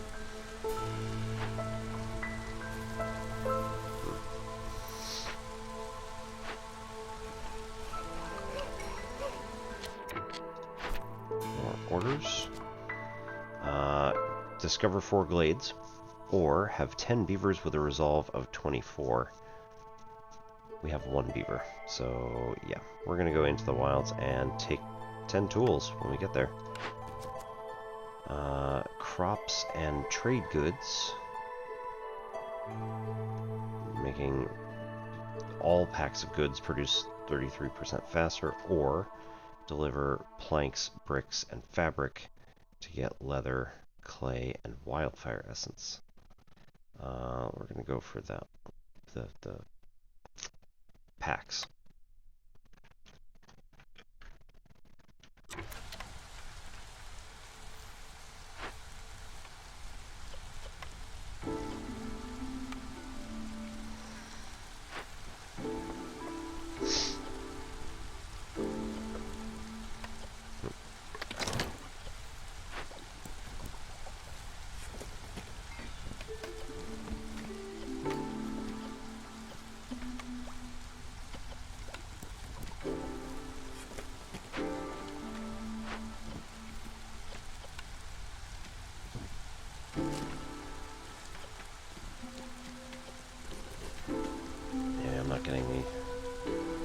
Not getting berries from anywhere, I don't think. No.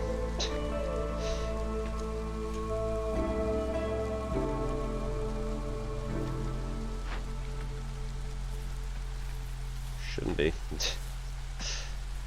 Okay. So trading post. We'll put it like exactly right there. That's such a pain. You know what? We could put it there. I know we can't really move it once it's actually built, but it'll be okay.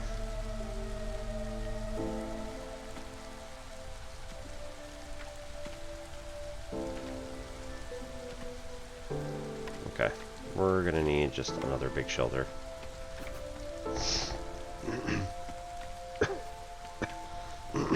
Can't take any chances with the hailstorm, which I know isn't going to come this season, but still, it's too much.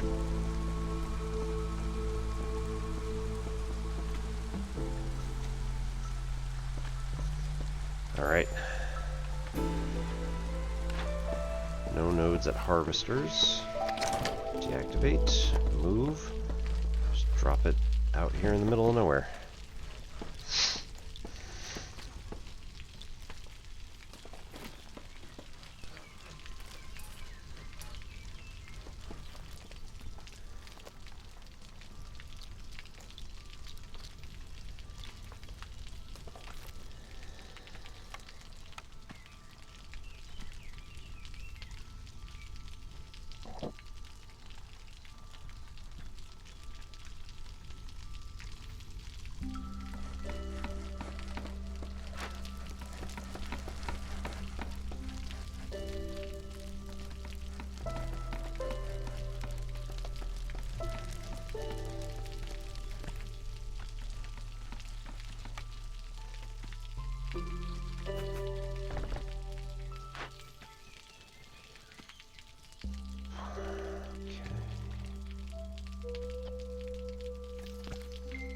Just mushroom, possibly insects. It's alright.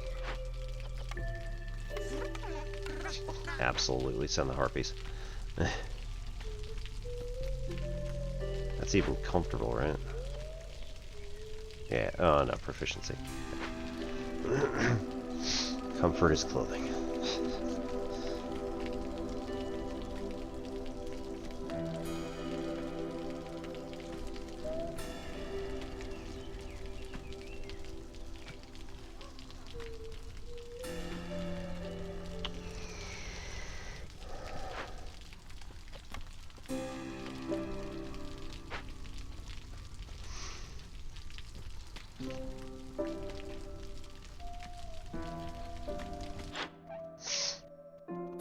Traders are too afraid to come to your settlement because of the Market Shift clan. True. So we need some... Oh man. We need some packs of provisions, and that's it. Literally any.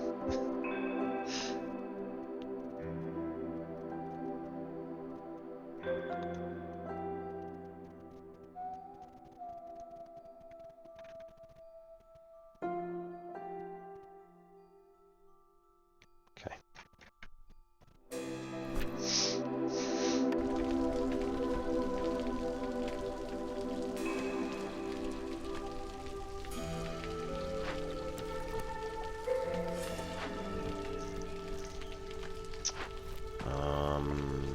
No, that's fine. Packs of provisions. We can do eggs. That's not many though.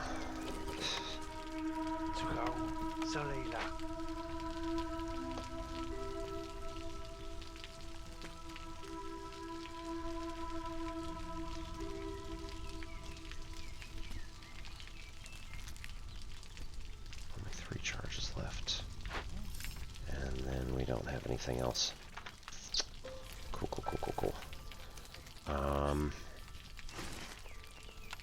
Let's go with this one. Just pick up that moss broccoli. Which we're gonna get other moss or broccoli down at the farm, but whatever, it's fine.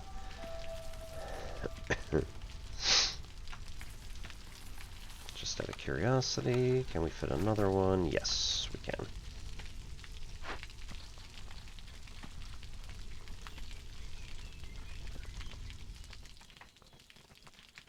Alright, everything around us immediately is dangerous. So that's cool.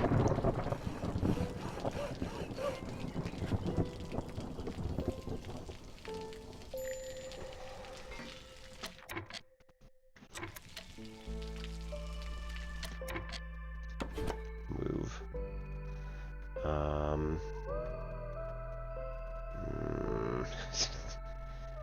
Realistically, yeah.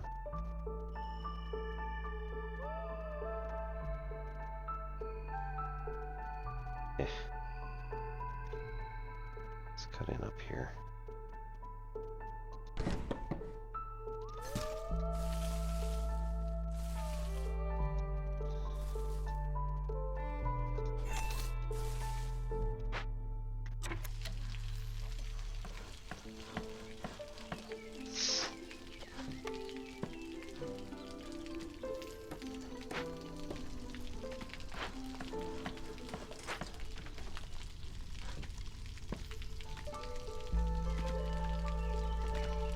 Trappers, right.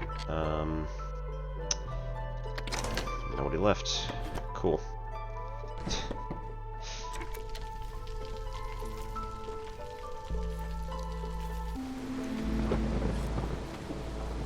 Ugh.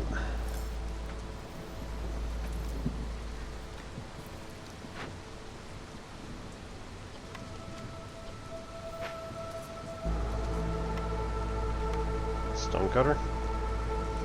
I got nothing. Alright, cool. Oh man, this is gonna be kind of interesting to see what happens.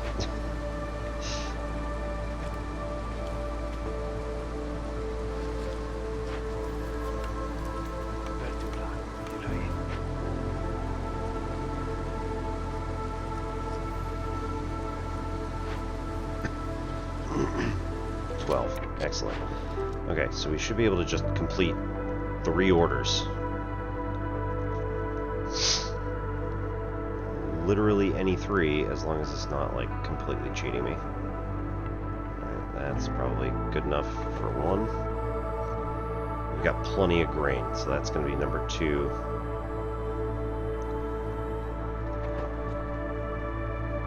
And...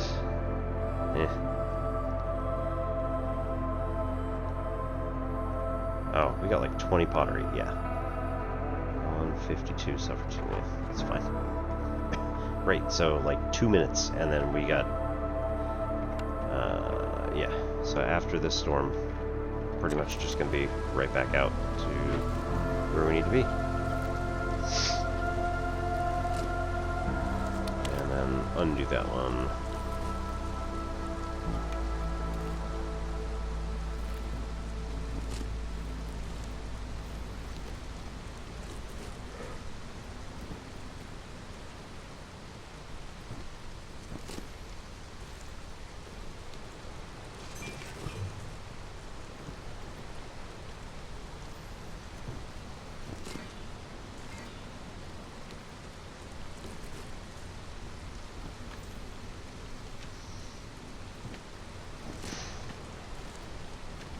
Seconds.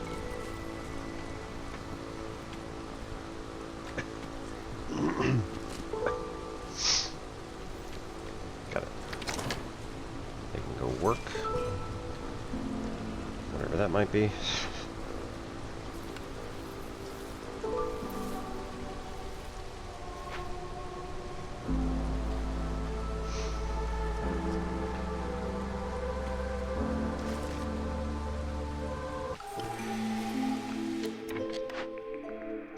Vineyard Town. Gain +1 to beaver resolve for every 70 wine produced. I don't know. Plus 50% of the amount of goods produced in Forester's Hut. We have purchased it, but we haven't actually put it down yet. So, interesting. Each discovered small glade increases the working speed of scouts for 3 minutes, yeah.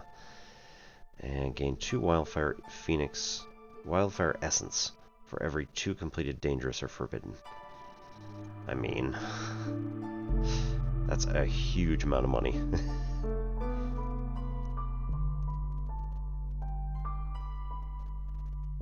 Ugh.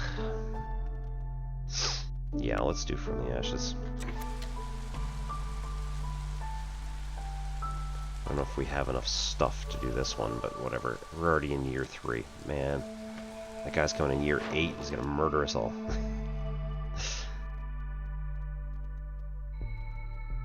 194 sulfur 4? Yo.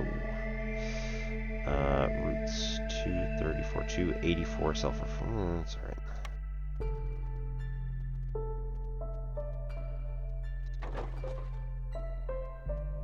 Seconds until that's done.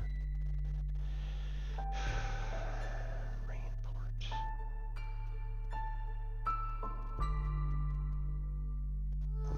.9 sulfur 2.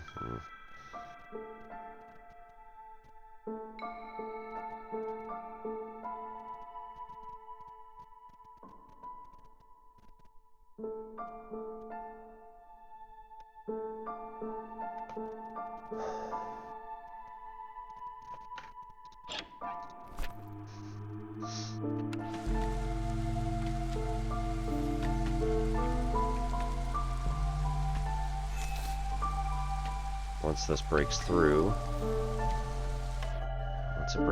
we'll grab a whole bunch of other stuff. Mushrooms, 18. Copper bars would be pretty nice, though. Having another beaverkin would also be really nice.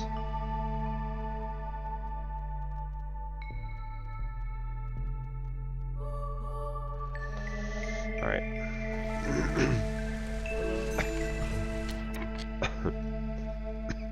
Jog.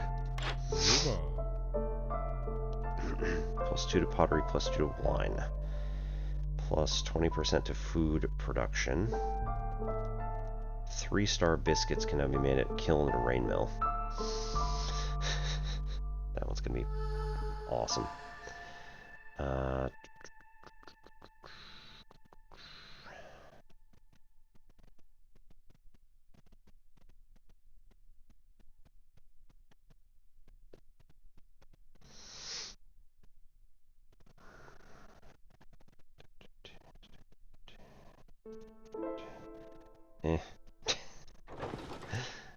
terrible to say. Alright, there we go. Deliver.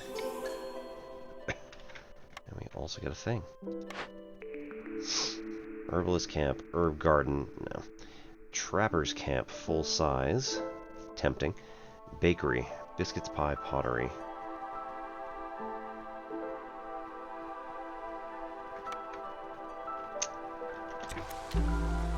Let's see what we get when we break through here.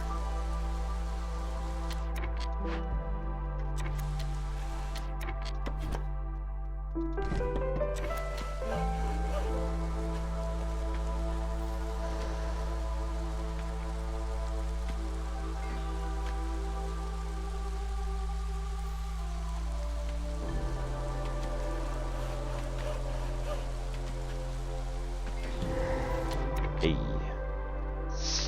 Small destroyed caravan. Blood flowers. Huh? No.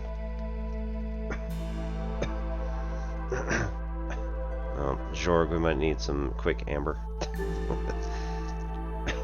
Probably not. Send to the Citadel for 6 packs of provisions and 10 amber, gain half a Queen's Grace. At this point, it's actually still worth it to me.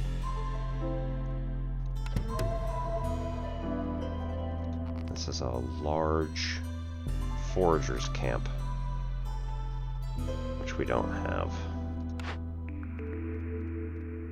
Still don't have. Bakery's gonna do it for me for now.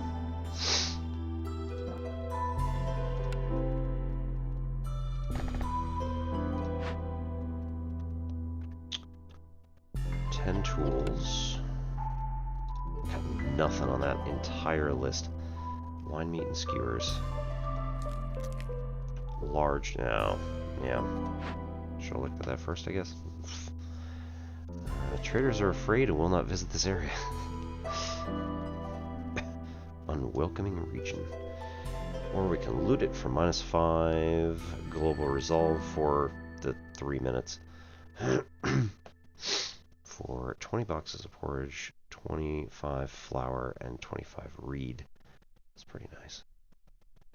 But nonetheless, we can afford it. So...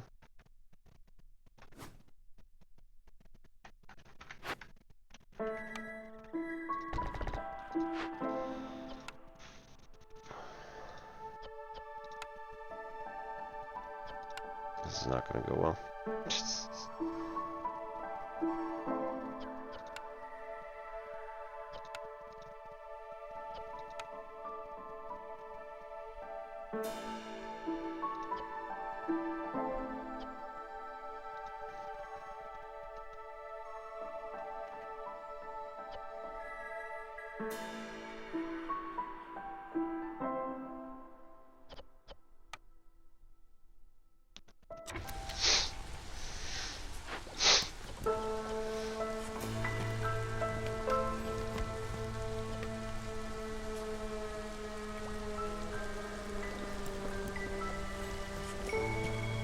Is basically 220, so now is actually probably a good time to just leave it.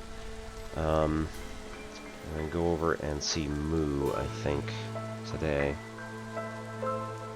Amber. We need amber. How do we get amber?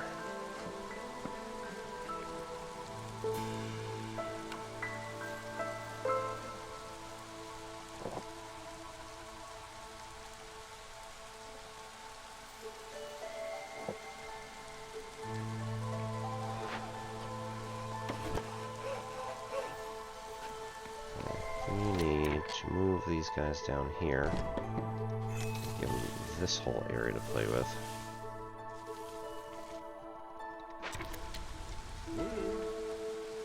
And go through and that here. Bye, Joe.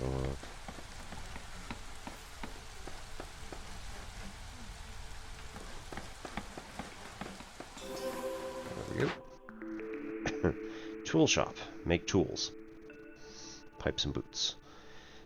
Furnace, pie, skewers, and copper bars. Ooh, alchemist hut, crystallized dew, tea, and wine. I think we're gonna go that way, because we're gonna need crystallized dew for a lot of this stuff.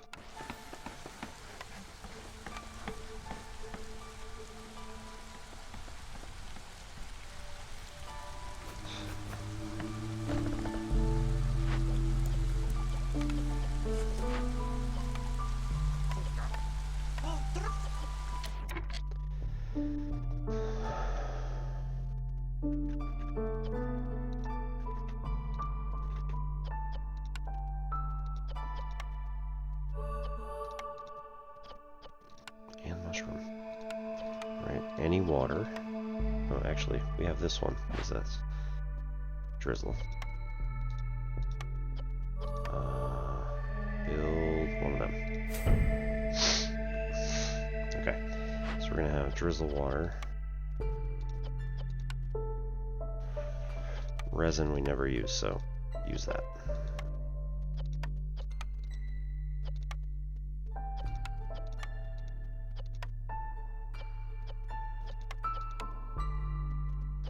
Yeah, any water's fine.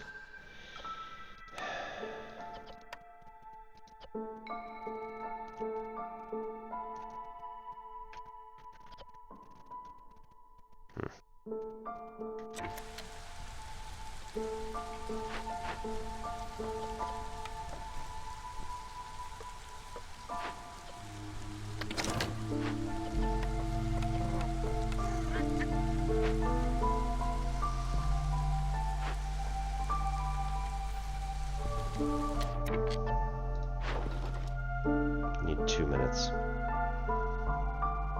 That'll be enough. Or... yeah.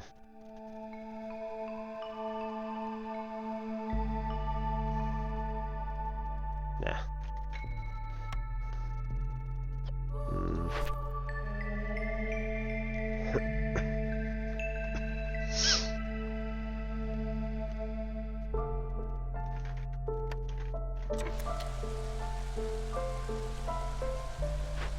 Alright, after this harvest, then we'll call it.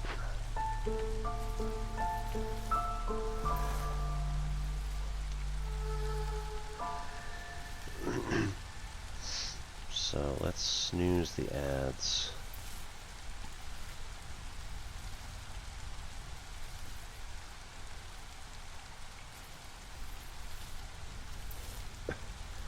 That way, everybody can be happy. Woo. Okay, so Foxkin are earning 0.16 per minute on high resolve. It's very good considering where we are in the game. Usually it's not that fast to get up here. Again, since we're here and going to be doing this one very shortly. 54 seconds. It'd be better if you went faster, but sure, whatever.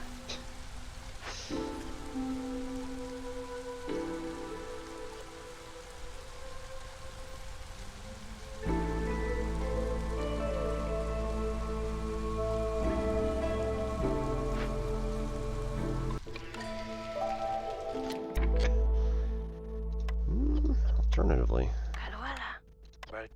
go to tools here. Okay, more orders. Complete 3 dangerous or forbidden events. We've got 1 right now. In 20 minutes? Yeah, probably not going to happen. Free market though, and 5 barrels per minute delivery line.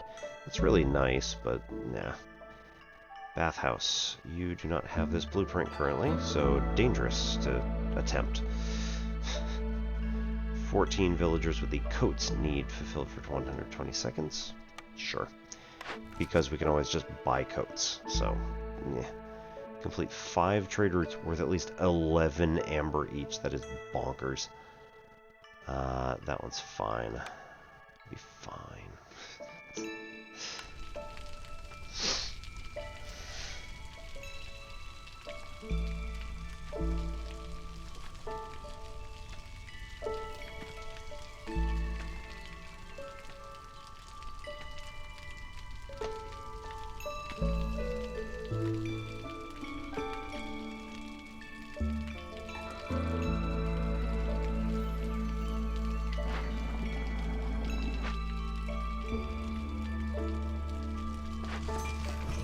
Hey. Alchemist Hut is now on. Next question, where did I put the harpies? Herbalist camp. Small farm. Supplier. Yeah. Okay.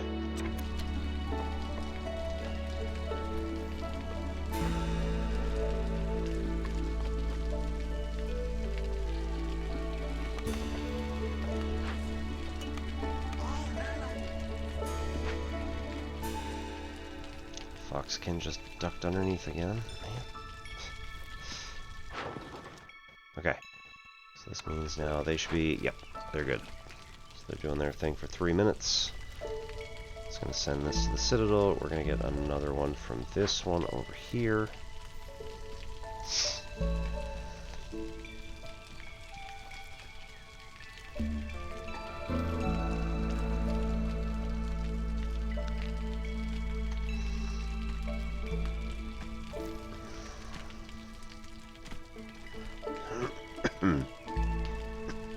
Okay, which means cut this back and only go here.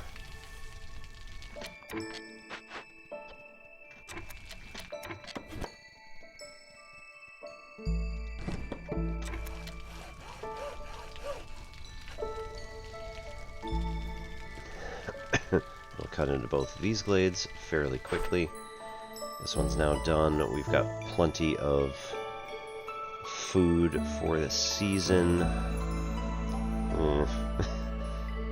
Plenty might be stretching it a little bit, but we don't need grain really. It's going to also give us the mold supply and 30 mushrooms, so it'll keep us going over the winter.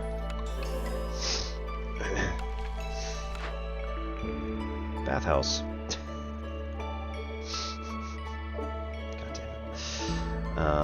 Manufactory dye is the only thing that's going to get us. So, like, meh.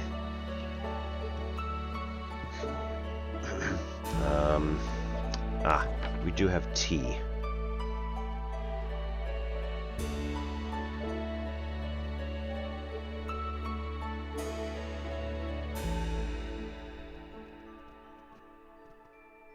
Villagers with low resolve leave the town 30% slower.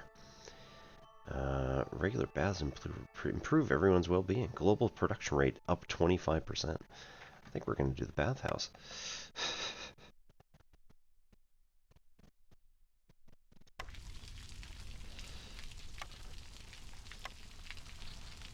Oh, jeez. Forgot how ridiculously large it is, though. Here.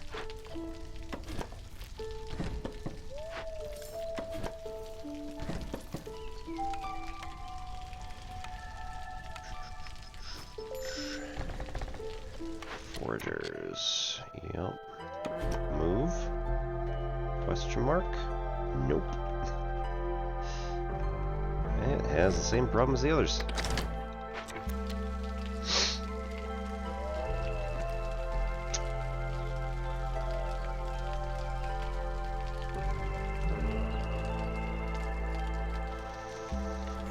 Right, cut there as soon as we get that guy back.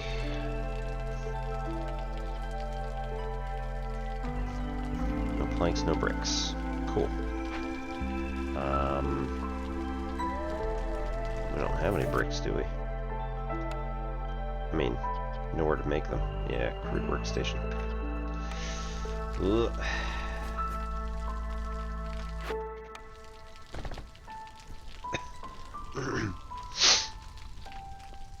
Okay. We'll call it there.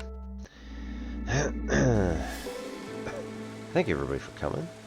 We're going to head on over to one of our friends.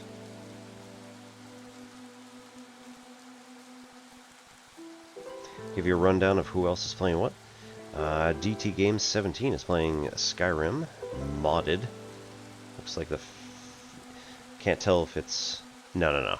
Just modded playthrough. Part 1, so he's right at the beginning. Looks like he took Live Another Life, so he started somewhere else. Um...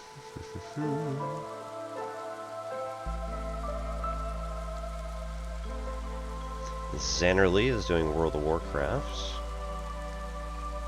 Lexi is playing Star Rupture, which is a brand new Satisfactory-esque type game. Cass92 is playing Stardew Valley.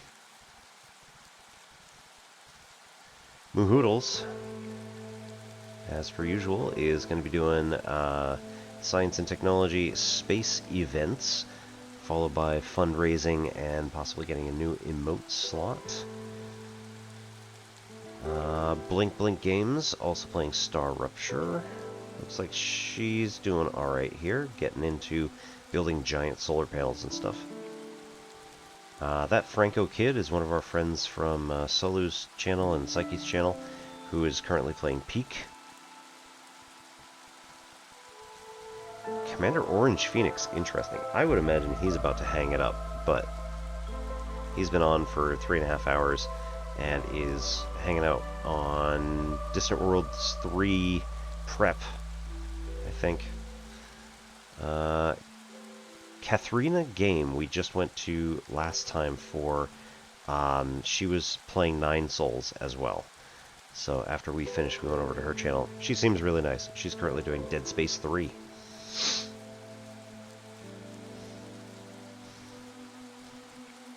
Stars Infinity 1 is doing Split Fiction with a friend. One would hope. Nomadic Jam is doing Pathologic 3. Let's go check out...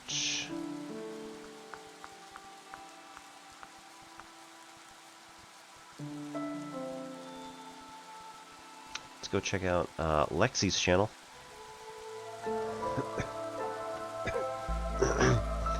So, hope you all are having a good weekend coming up. We're going to be coming back here on probably Monday for mathy type stuff. Monday and Wednesday. And then on Tuesday we're going to be doing our first stream of our next new game in the queue, which is Blueprints. So, hope to see you all at some point around then. And other than that, we're also doing some prep for Titan's Grave, The Ashes of Volcana. This was Will and Ryan Wheaton's TTRPG that was run on Geek and Sundry a number of years ago. So, hope you all have fun. We'll see you all later. My name is Obi-Wan Pez. This is Ensign Blix Pachinko. Have a good night.